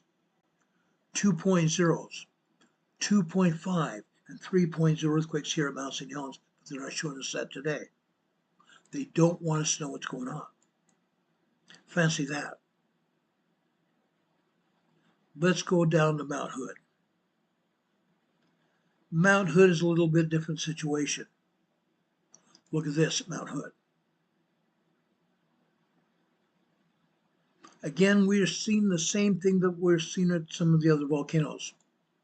We're seeing tremors. Here at Mount Hood last night. Here at Mount Hood last night. On this black line after approximately 7 p.m. on the left-hand side, this would be about 7:10. This is a 2.5, 2.6 earthquake. Minor earthquake here at Mount Hood. We're also seeing some other 2.0 earthquakes, as you can see here. We're seeing tremors here. We're seeing tremors. Down here at the bottom here, and this is after approximately 4 a.m. this morning on the black line. In the center here, we're seeing some 2.2, 2.4, 2.7 earthquakes here. Last night, early this morning. And below that, we're seeing harmonic tremors. Magma coming into the magma chamber of Mount Hood. Harmonic tremors. Harmonic tremors everywhere. Now, let me pause here and tell you what happened here 3 years ago. 3 years ago, on a Sunday, Mount Hood was exhibiting signals of tremors and minor earthquakes. 125 tremors and minor earthquakes had hit the south side of Mount Hood. Seismologists at USGS put a label on Mount Hood as a possible volcanic eruption. They put a cautionary yellow flag on Mount Hood. What's going on today? What is going on today at Mount St. Helens, Mount Hood, and Mount Rainier? You would think that they'd want to put a cautionary yellow flag on these mountains because they are exhibiting those same signs and more. This is Mount Hood timberline. The seismograph exists over at Government Camp on the south lower side of Mount Hood. Let me show another here at Mount Hood. This is Palmer Lift. Palmer Lift is up halfway up the south side of Mount Hood. Palmer Lift is a ski lift on Mount Hood. At the top of this seismograph, we see 5 p.m. at the very top. We see tremors here. Tremors yesterday evening, last night. Then again, what have we seen after 7 p.m. last night? 7 or 8 p.m. last night. They turned down the seismograph. They turned down the seismograph where we hardly see any activity. We're just barely seeing some magma pulse signals. We're just barely seeing some magma coming into the magma chamber here at Mount Hood. Then suddenly, let me enlarge it so you can see what I'm saying. After about 6 a.m. this morning, 6 a.m. this morning, they turned the seismograph back up. All of a sudden, we see huge magma churn signals. Or not magma churn signals, I'm sorry. These are harmonic tremors. This is harmonic tremors here. Huge signals of harmonic tremors caused by magma coming into the magma chamber here at Mount Hood. Just like we've seen at the other volcanoes. Again, Mount Hood is showing signs of a possible eruption forthcoming. Showing those signs. But I'm not done. I want to show you the the magma coming into Mount Hood right here. Look at this. Literally all day long. All day long from 5 p.m. last night to this afternoon. Heavy duty influence of magma coming into the volcanic chamber at Mount Hood. Usually with this kind of magma coming into Mount Hood, you would see earthquakes up and down the seismograph. We're not seeing it. We're not seeing it. That means that the Pacific Northwest Seismic Network with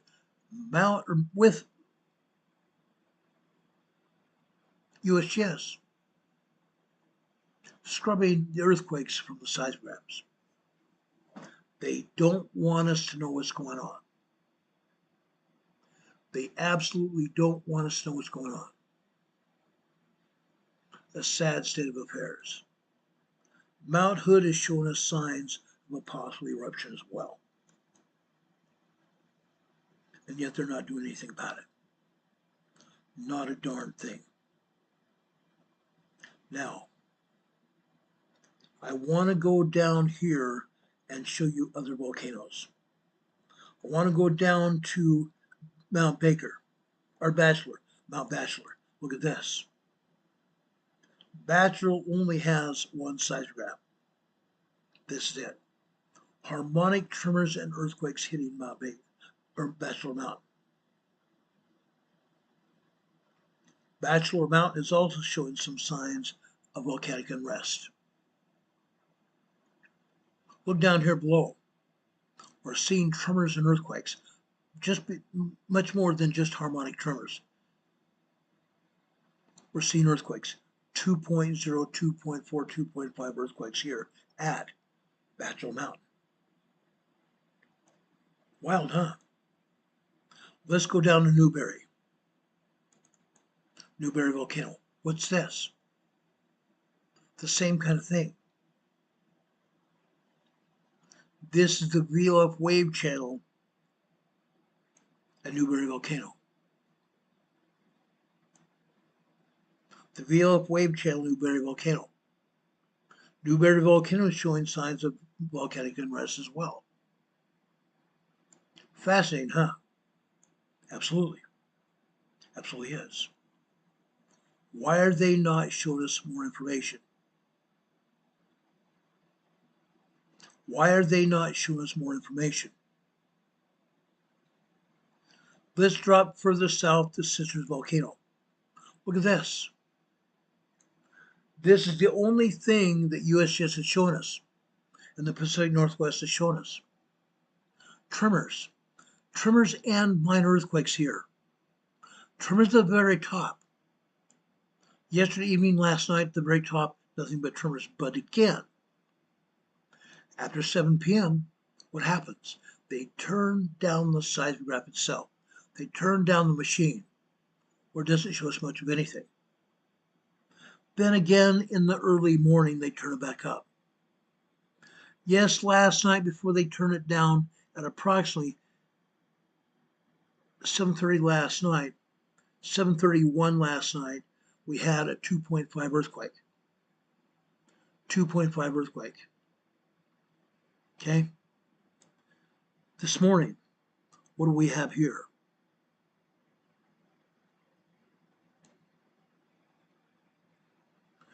Just after 7 a.m. this morning, this is the 2.7 earthquake. 2.7, even 2.8 earthquake here. This morning, right after they turned the seismograph back up. Right after they turn it back up. Then over here on the right, after 7 a.m. This is 7:15 this morning. Another 2.6, 2.7 earthquake. Then we come over here to the red line here. Red line here. This is 8:50. This is actually, what is it here? This is 6:15. Over here is 6:08. Actually, not 6:08. I'm sorry. This is a red line. This is approximately 6:23 this morning. 6:23 this morning, we have a 2.9, 3.0 earthquake. 2.9, 3.0 earthquake here. What's going on here? What's wrong with this picture? This is Citrus volcanoes. Citrus volcanoes. It's a 3 volcanic complex with 1 seismograph recording the data. They're not even giving us the real information. 3 different volcanoes here. 3 different volcanoes, they're not showing us much of anything. Yes, they're showing us some minor earthquakes and a possible 2.9, 3.0 earthquake. Right here. It's disappointing to say the least. They should be putting seismographs on each of these mountains. Sisters North, Sisters Central, and Sisters South. They're not doing it. They're not doing it. Let's keep going here. I want to go now over to Crater Lake to the south. Right here. Frankly, guys, I'm very disappointed in the Pacific Northwest Seismic Network here at Crater Lake. We had Crater Lake, Cleetwood Cove on the northeast side of Crater Lake before. They turned Cleetwood Cove off. On the southeast side of Crater Lake, we had Crater Lake, Mount Scott. They turned that seismograph off. We have 2 others. This is Crater Lake Central, lower side of Crater Lake. This is called Bunkhouse. The bunkhouse. Look at this. This is the only seismograph or seismogram on this seismograph that's showing any clear data. This is the VOF wave channel here at Crater Lake. This is showing the magma coming into the volcano. This is showing the magma coming into the volcano. And again, look between the hours late last night, early this morning. Let me enlarge this so you can see what I'm seeing. After 2 a.m. this morning, between 2 a.m. and 8 a.m., they turned the seismograph down. They turned the seismograph down. Yes, we still see some VOF wave activity happening. We still see magma coming into the magma chamber, but it's calmed down. Usually doesn't act up like that. Then again, at 8 o'clock this morning on here until noon, when I pulled the seismograph, all of a sudden, the magma kicked into gear again. So yesterday evening and early evening and last night, we had a lot of magma coming into the magma chamber. And again, late this morning, early afternoon, we had more. Every one of these volcanoes is showing signs of activity. Each one of these volcanoes is showing signs of activity. Let's drop down to Mount Shasta, where Heather lives. Good old Shasta. I hiked Mount Shasta a lot of years ago with my scout troop. This is over on the southeast side of Mount Shasta. This is a USGS seismogram. This is a USGS seismogram here, reporting this information about Shasta. Look here. This seismogram is reporting information after 1 p.m. yesterday afternoon. Look at all this magma coming into the magma chamber, and you also have earthquakes hitting as a result. Over on the right-hand side, you see red lines here. Those red lines are computer generated. Any red lines you see on the USGS seismograms are computer generated. That's to get the attention of the seismologists, to make sure they see what's going on. Each one of these seismograms I'm showing you now have been approved by seismologists for us to see. Up here on the right-hand side, this is at approximately 1:45 yesterday afternoon. Look at that. 2.7, 2.8 earthquakes, maybe larger than that. Maybe larger than that. We're also showing you a lot of tremors here. A lot of tremors. Each one of these individual horizontal lines is magma coming into the magma chamber. The vertical lines on these are also tremors here. So the horizontal lines are showing you thick lines here. That is magma coming into the magma chamber of this volcano, Mount Shasta. The horizontal line, the vertical lines you're seeing are tremors here. They're caused by the magma coming into the magma chamber. Again, look what we're seeing here. All of a sudden, the magma starts flowing. The magma starts flowing just before 8 p.m. last night. Then we only see minor activity after that. Until what happens this morning. We start seeing some tremors activity. The tremor activity start up about 3:30 this morning. 3:30 this morning. Some tremor activity. We don't really see any good activity at all the rest of the day. And in fact, what do we see late this morning? What do we see here late this morning after about 1:15 this morning, 11:15 this morning? 11:15 this morning, they turned off the seismograph completely. They turned it off completely until about 1:48, excuse me, not 11:48 this morning. About 11:48, they turn it back on. So just over a half hour worth of data that's not there. Why? Why?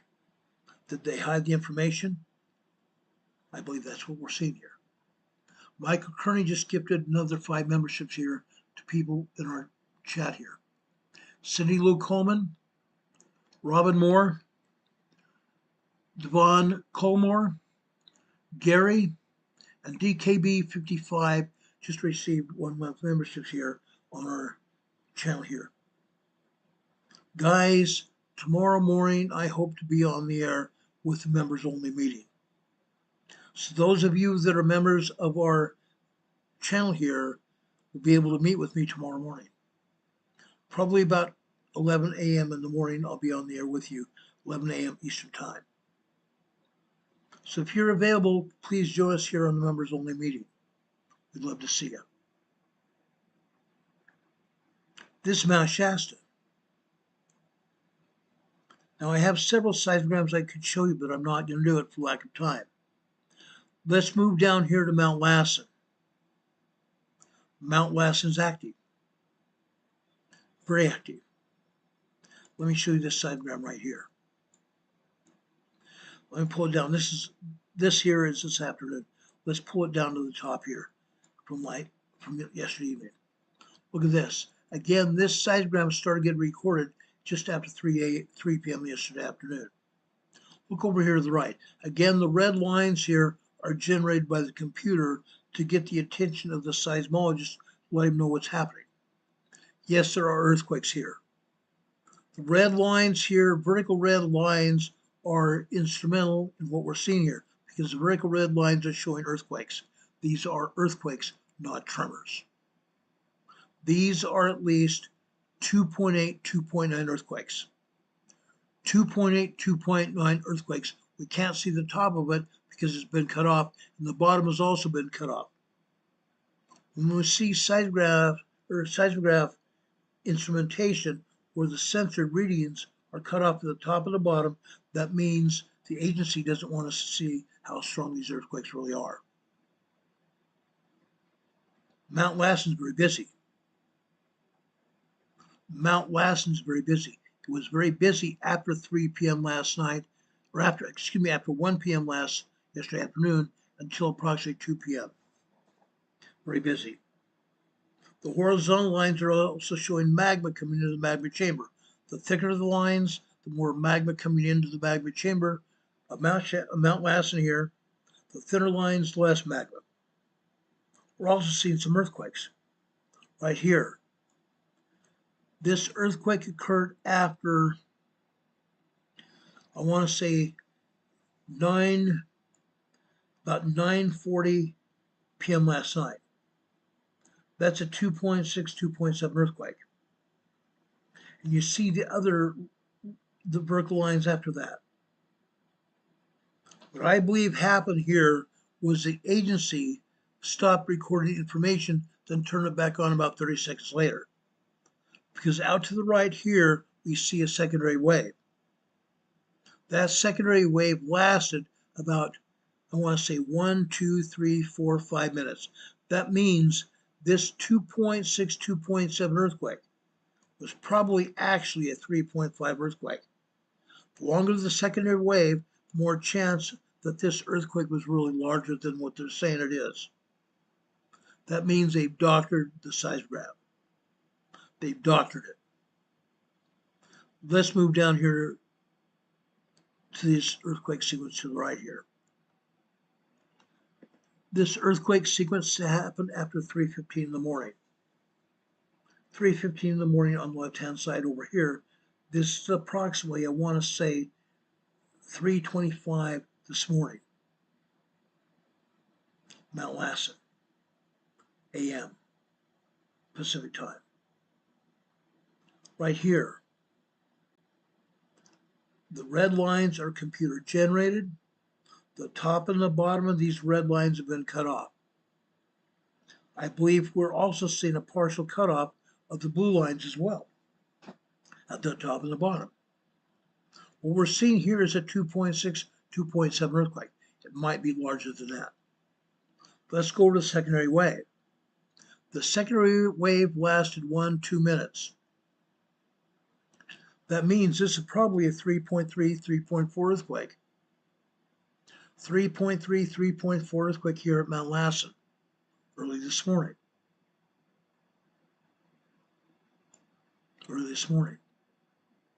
After that, we have a bunch of tremors, don't we? Late this morning. Again, we have some red lines here. Again, they're computer generated. The top and the bottom of this wave sequence has been cut off.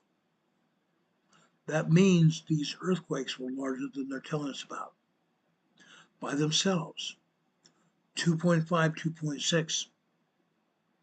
These may have been as large. These may have been as large as 3.0 earthquakes.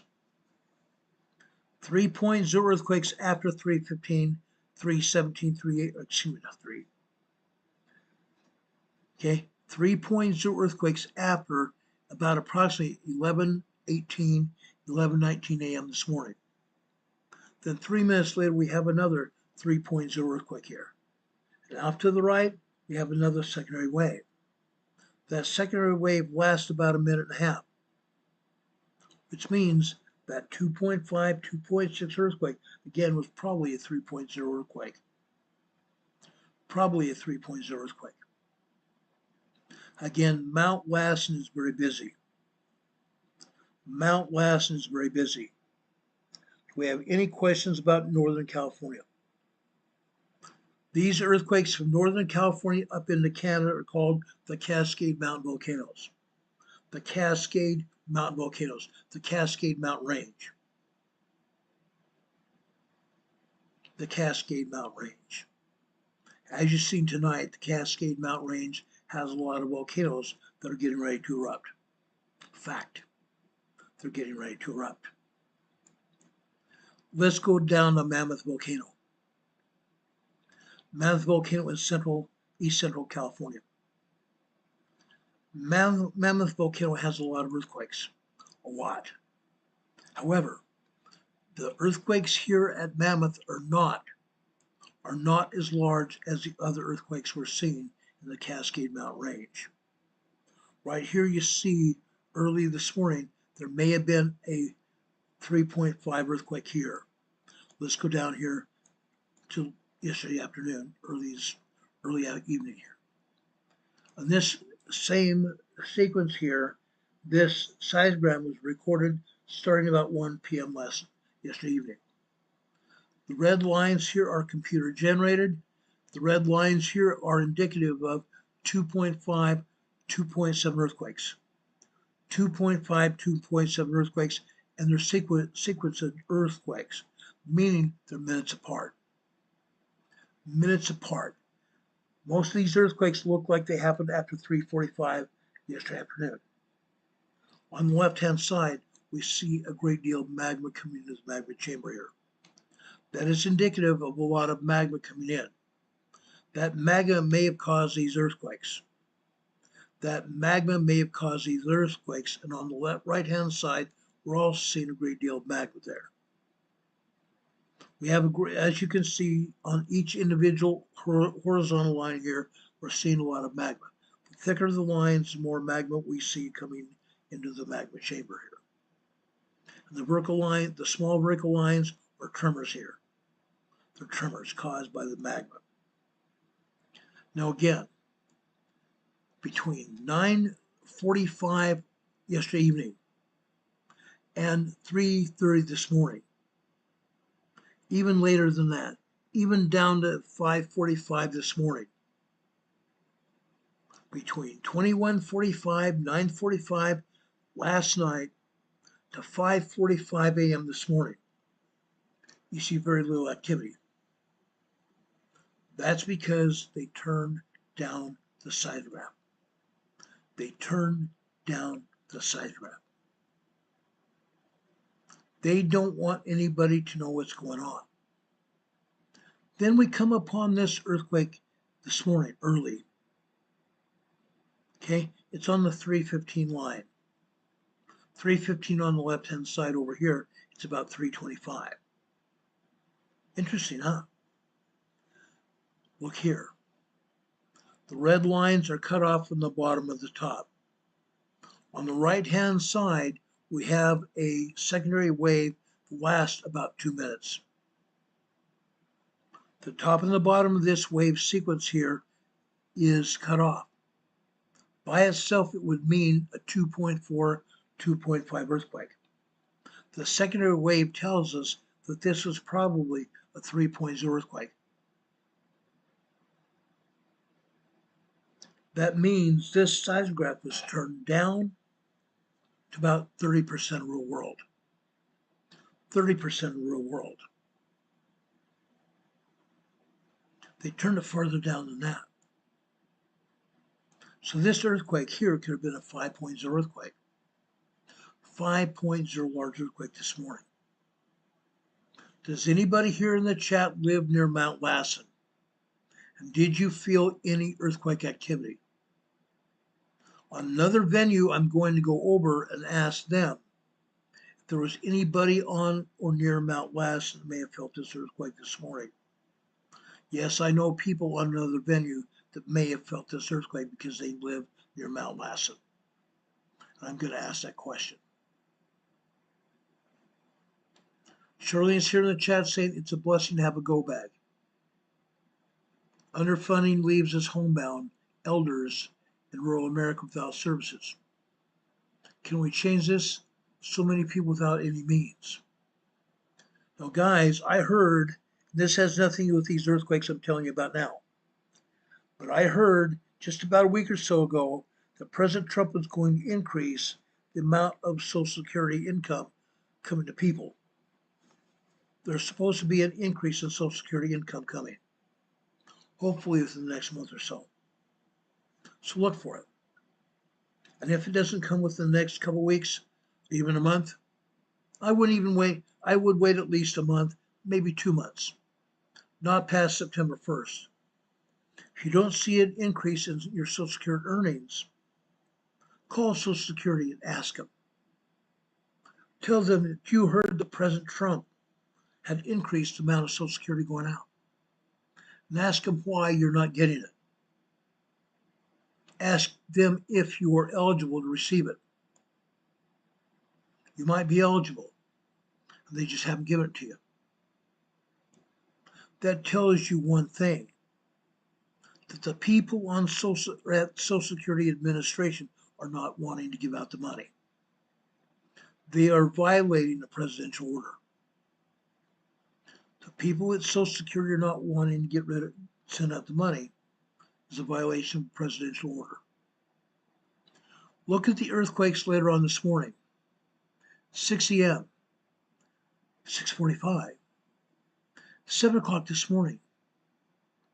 7:45, 8 a.m. this morning, 2.0, 2.5 earthquakes. And you see great globs of magma coming into the magma chamber here. Thicker the lines here too. 2.5, 2.6 earthquakes, and the red lines here are also getting the attention of the seismologists. Hey, look at this. Earthquakes. Mount Lassen is having earthquakes, guys. Mount Lassen is having earthquakes.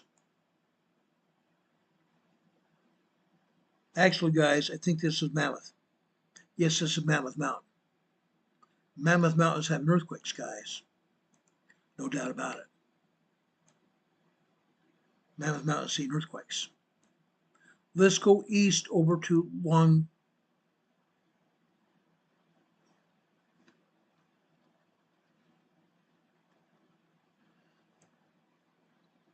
Let's go to Long Valley.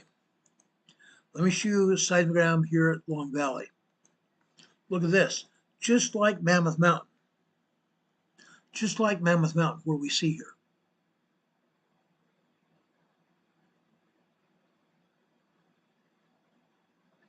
We see a lot of magma coming in the magma chamber here at Long Valley Volcano. Look at this. Yes, during that same time period every day at every volcano, they turn down the seismograph. They turn down the seismograph. Because immediately as soon as they turn it back up, we see more activity. Long Valley is also active, guys.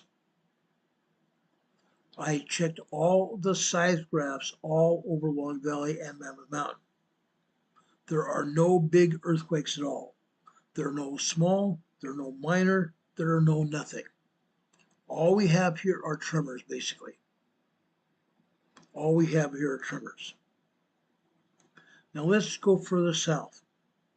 I want to go down to Koza Volcano, the Koza Volcanic Complex. Down at Koza Volcano, guys, this is a geothermal area. Men have drilled into the upper magma chambers of the Koza Volcano to obtain steam to power turbines here at Koza Volcano. A great big huge complex here. There are 45 turbines in this facility. 45 turbines in this facility. They are arranged all over the volcanic field in groups of 4. Groups of 4. 45 seismographs all over, 45 turbines all over Koza Volcanic Facility. They're generating electricity here. They pull steam from the volcano to power turbines generating electricity here at Koza Volcano. If you remember former Senator Harry Reid from Nevada.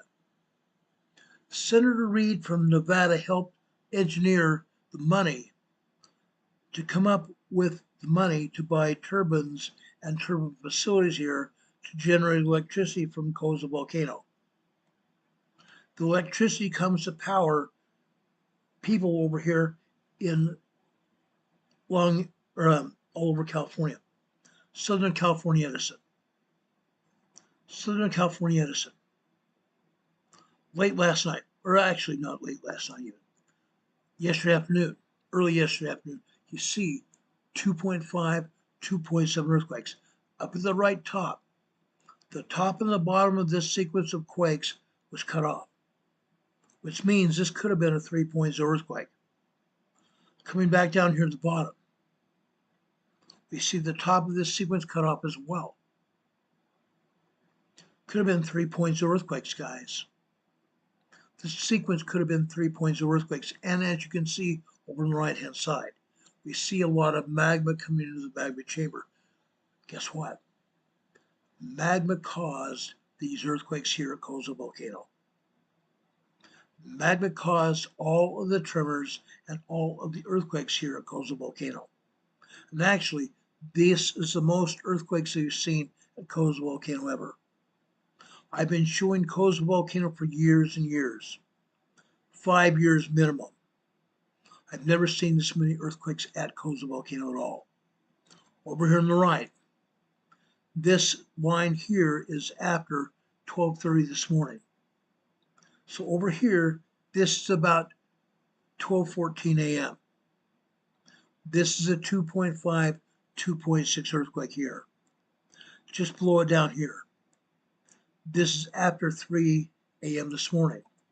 That's just a tremor, 1.6, 1.7 tremor. And you see the magma after that.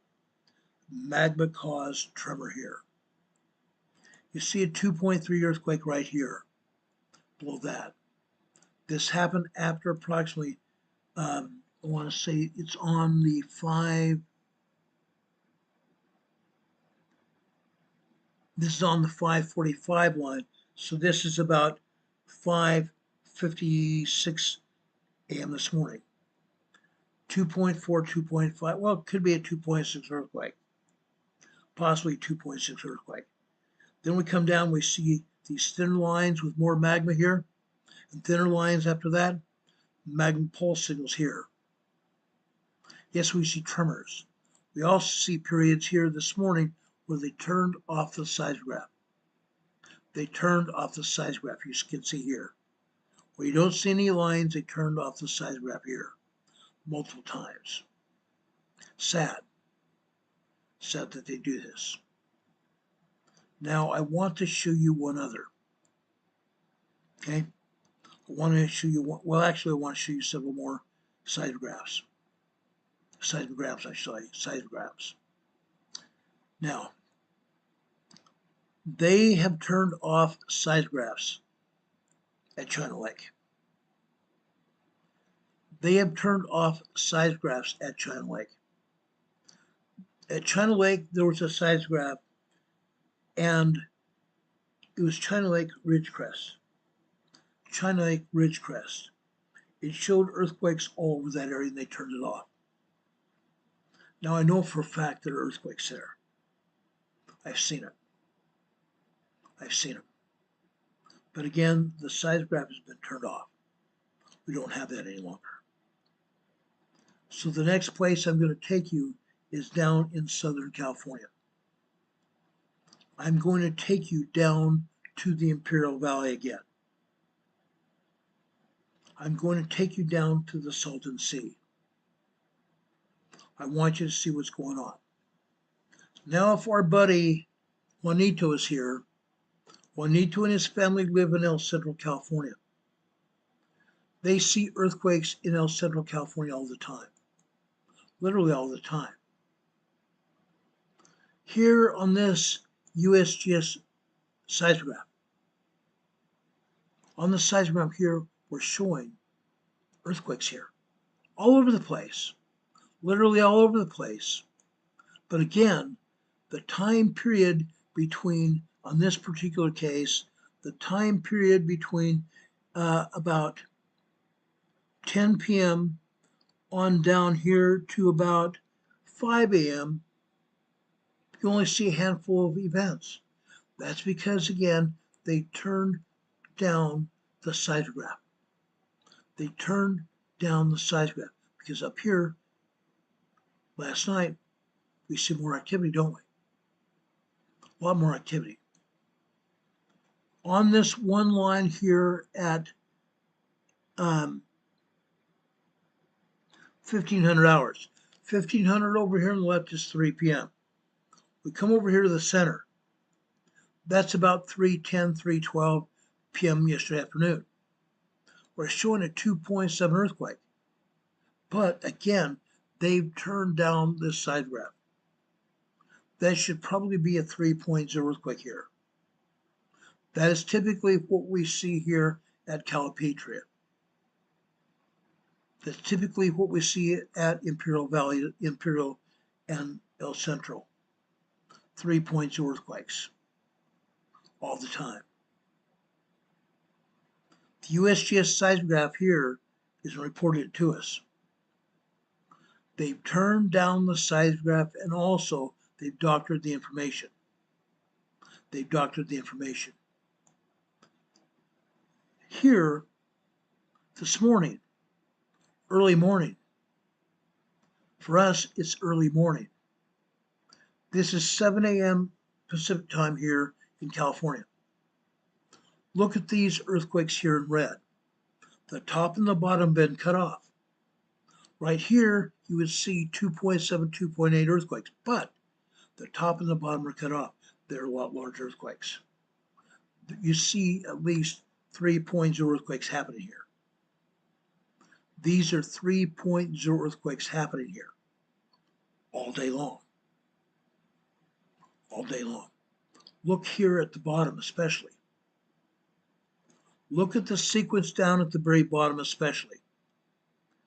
This one happened at approximately 1 p.m. Actually over here would be 1:29 p.m. this afternoon. It lasts a long time. It lasts about 45 seconds. That's a long duration quake. That is at least a 3.0 earthquake. That is at least a 3.0 earthquake here. What I'm about to show you is something else. Stand by for this, okay? I'm going to go back to a different seismic sequence. I'm going to go back here to Caltech.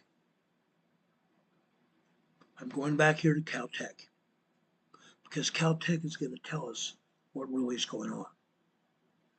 Okay? Caltech is going to tell us really what's going on because USGS is lying to us. They're absolutely lying to us. They've done it before, they're going to do it again.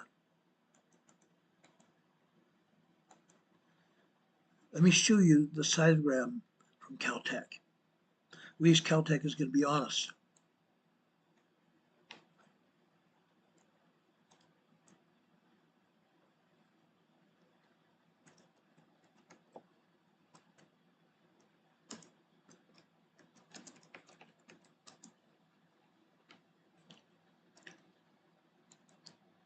Okay, I've got it. Let me show it to you. I think you're going to get your mind blown here, guys.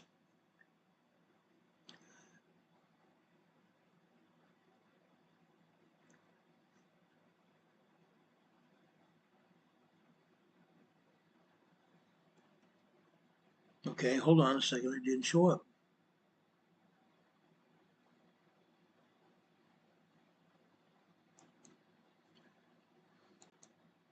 It didn't come in.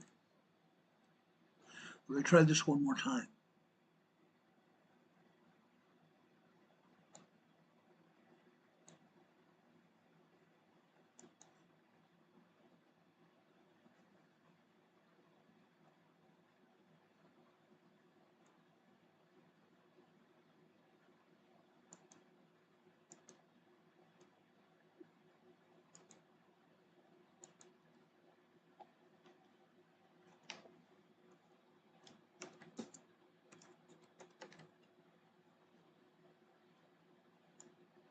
Hopefully it'll come in now.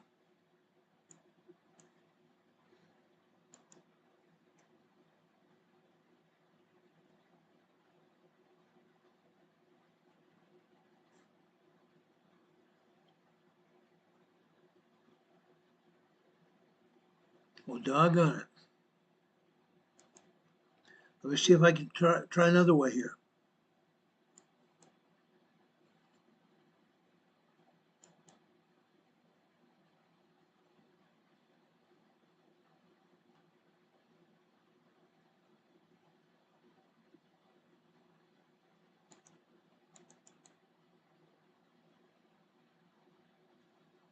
Oh, bingo.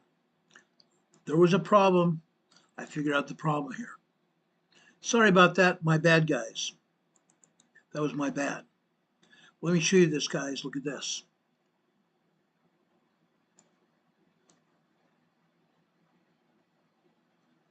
Just a second. Let me bring it up here.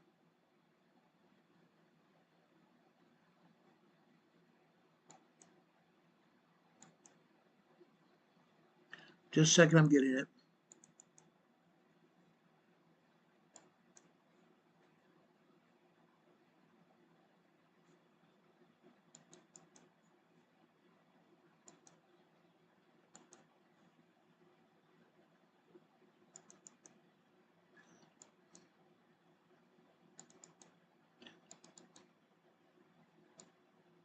Okay, guys, this is the El Centro seismograph. If Juanito's here monitoring our channel today, he can verify this is happening. Juanito and his family in El Centro, California have felt these earthquakes. These longer lines are 3.0 earthquakes here, guys. 3.0 small earthquakes happening all day long. Look at this big black signal right here. That is after 9 a.m. this morning. The top and the bottom have been cut off. Right here, it is a 3.0 earthquake. This is a larger earthquake here in El Centro. This is probably a 4.0 moderate earthquake here in El Centro. A 4.3 earthquake here in 4.0 to 4.3 earthquake here in El Centro. Fact. I've seen this happen before. They do not want to be honest with us at all. You have to go to the seismograms to pull up the information. How about this earthquake at the bottom here? On the red line here. Let's take a look at this. This one here is on the left-hand side is 315. 315 here. They cut off the bottom and they've cut off the top. This is also probably a 4.0 earthquake here this afternoon. A 4.0 earthquake this afternoon. This would have happened at 3:21 this afternoon. 3:21 this afternoon. So we've had at least two 4.0 earthquakes here in El Centro, California today. Two 4.0s and a bunch of threes, small earthquakes. 4.0s are moderate earthquakes. 3.0s are small earthquakes. That's a lot of seismic activity here in the Imperial Valley. Not to be outdone. Let's go over to Calipatria. I show Calipatria all the time.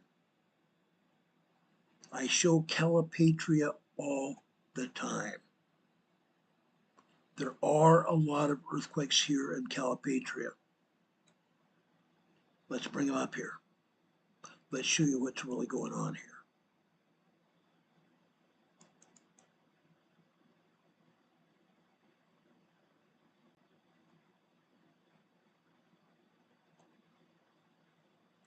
Just a second, I'm trying to find it here.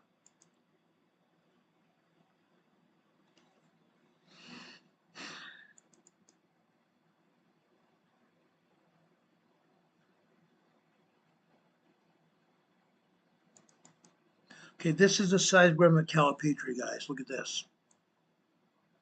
Look at all these earthquakes all over the place. Yes, we've had a lot of tremors. The top of this is about 1 p.m. at the very top. Yes, we're seeing tremors here. We're also seeing some minor earthquakes. Over on the left-hand side, after 2:30 this afternoon, or 2:30 yesterday afternoon, this would be about 2:34 yesterday afternoon, we had a 2.4 earthquake. Again, after 3:30 yesterday afternoon here in the center here, this is about 3:47 p.m. yesterday afternoon. Another 2.5 earthquake. Look at all these earthquakes here at Calipatria. All over. Look at these yesterday, actually this morning. This is this morning here. By itself, these would be 2.5 earthquakes. Coming together, the tops and the bottoms have all been cut off. That means these earthquakes are probably closer to 3.0 earthquakes at Calipatria. You can see what I'm talking about. This earthquake later this afternoon here was after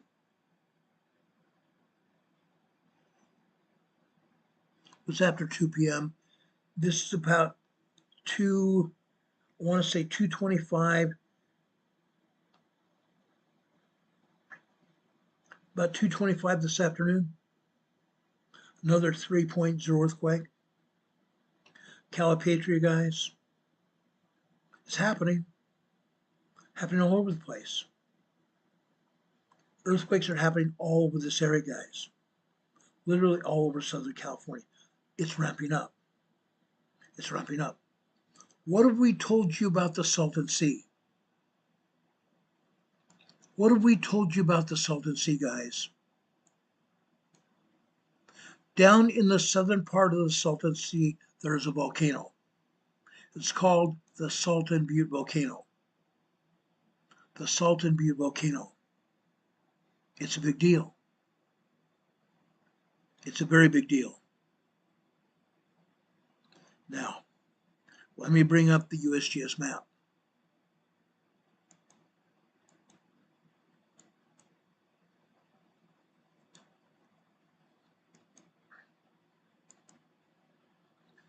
I'm going to take you down to Southern California to the Salton Sea.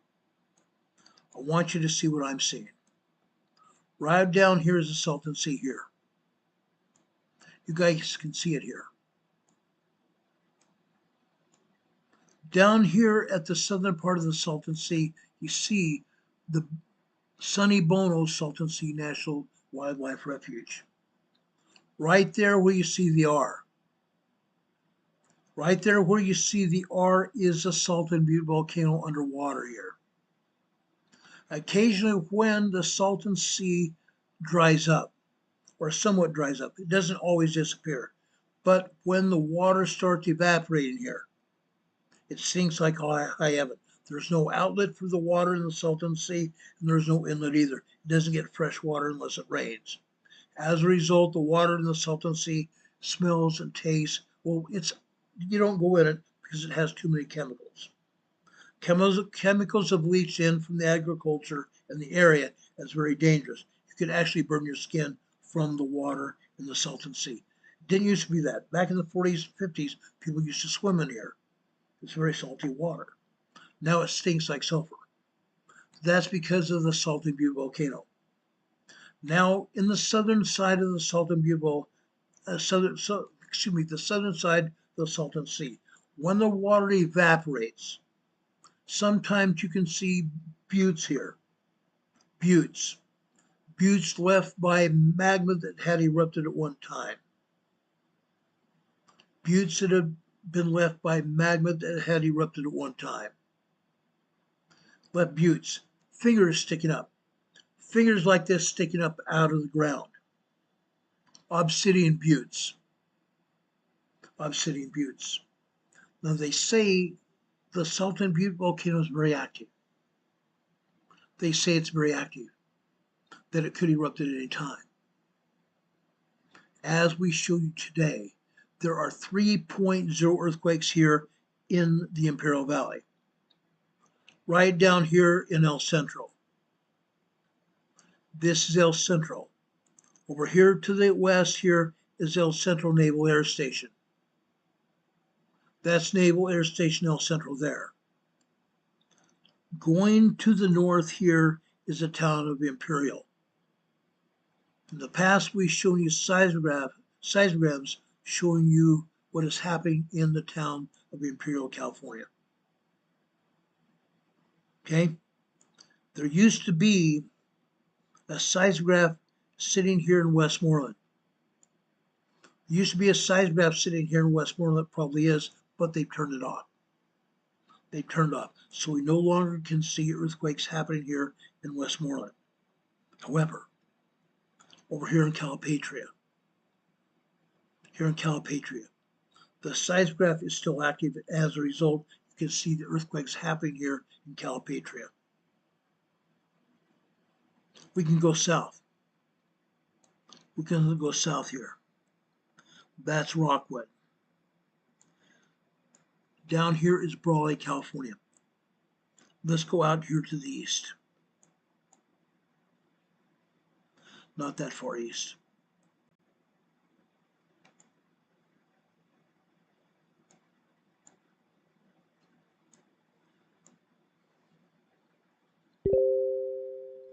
That's Mexicali. That's El Centro. I'm looking for Holtville right there. Holtville. This is a small town of Holtville, maybe 10,000 people living here, 15,000 people living here. Folks, they have the Salton Butte Volcano, Salton Sea Desert Research Station seismograph here. There are 2.5, 3.0 earthquakes happening here in Holtville as well. Now, of course, they're not showing any of that activity here in the Imperial Valley on the USGS map. They're not showing. They don't even show any activity at all around the world. Relatively no activity at all around the world. Right now, they are saying there are 250 earthquakes worldwide. Really? Really? Here in the Imperial Valley by itself. Here in the Imperial Valley by itself, there are over 500 earthquakes today. Over 500 earthquakes today. Earlier this week, we talked about Southern California, not just the Imperial Valley, but Los Angeles and San Diego as well. Los Angeles here is having over 400 earthquakes every day. 400 earthquakes every day here in LA. That's a total in Southern California of 900 earthquakes. 900 earthquakes. Where are you going to find that information? On the seismographs. Because the dipstick USGS is not going to tell us about it. Not going to tell us about it. This earthquake right here is 1.3 tremor. This is in Corona, California. Right next to it here is 1.6 in Home Gardens, just outside southeast of Corona. Riverside, up here. Sorry, I went too far. Up here. Good old Riverside, 1.1, 1.0. Interesting. Interesting. What's up here? What's this one here to the north? This is Johannesburg, California. It's on the Garlic Fault.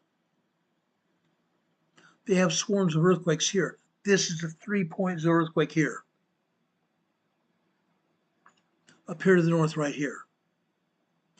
Ridgecrest, California. Ridgecrest, California right there. Swarm of earthquakes here. Swarm of earthquakes here.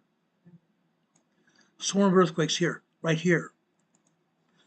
This earthquake right here is a 1.1 tremor. But they're more than that.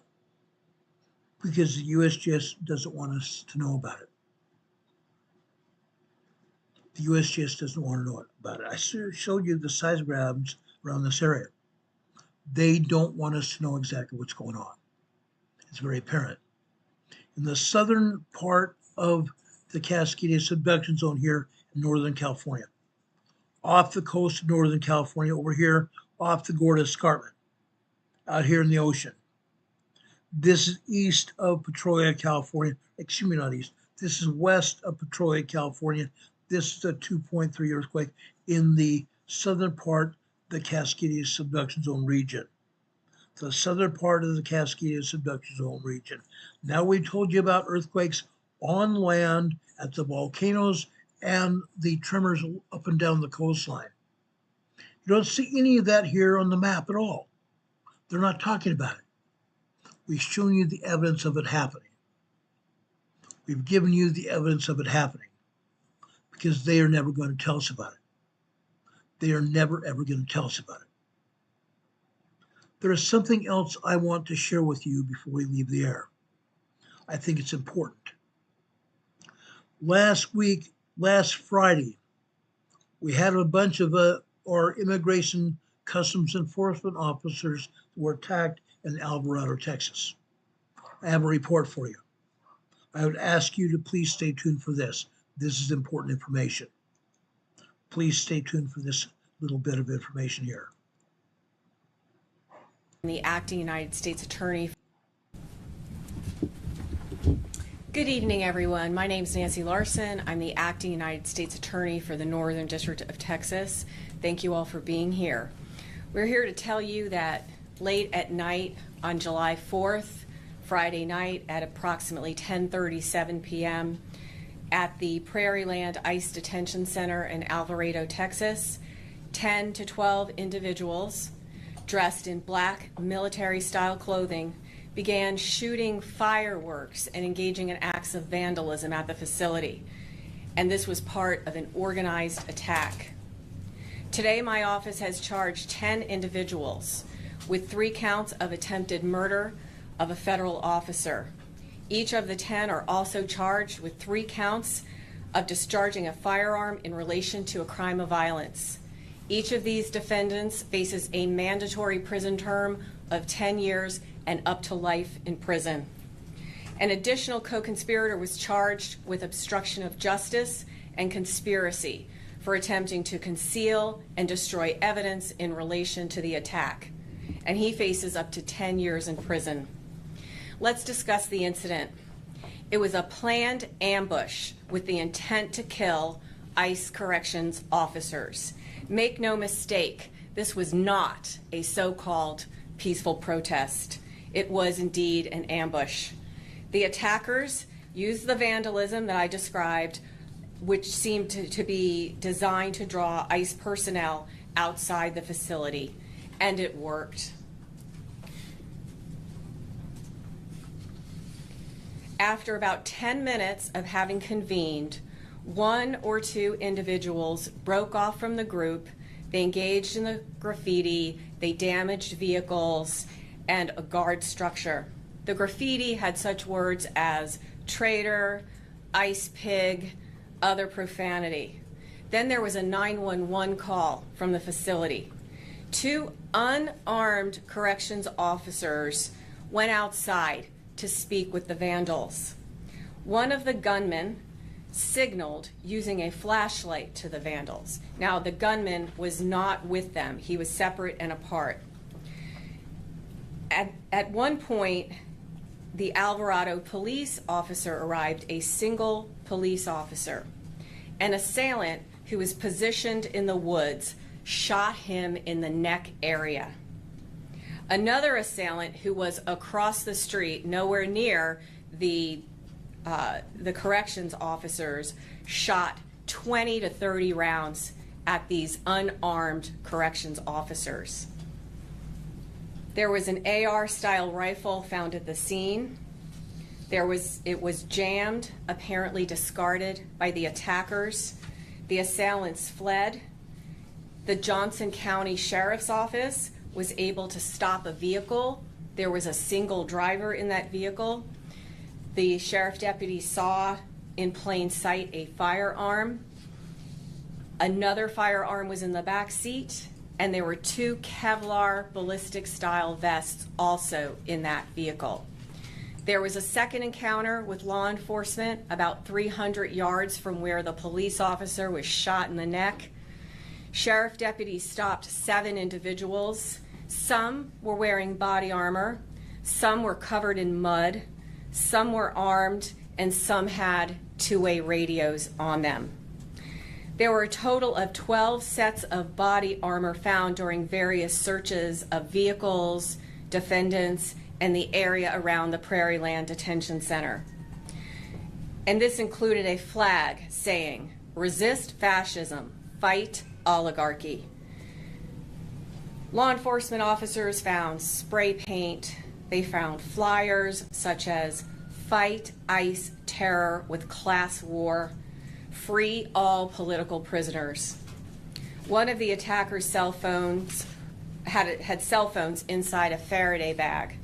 A Faraday bag is something that is supposed to block electronic signals, and criminals commonly use them because they think it prevents law enforcement officers from finding their location.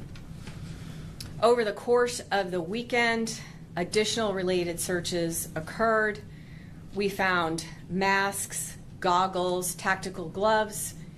We've one residence of one of the defendants. There was additional body armor. There was a cache of 9 additional weapons, spray paint, fireworks, and again, insurrectionist material. One of them was entitled "Organizing for Attack, Insurrection, Anarchy."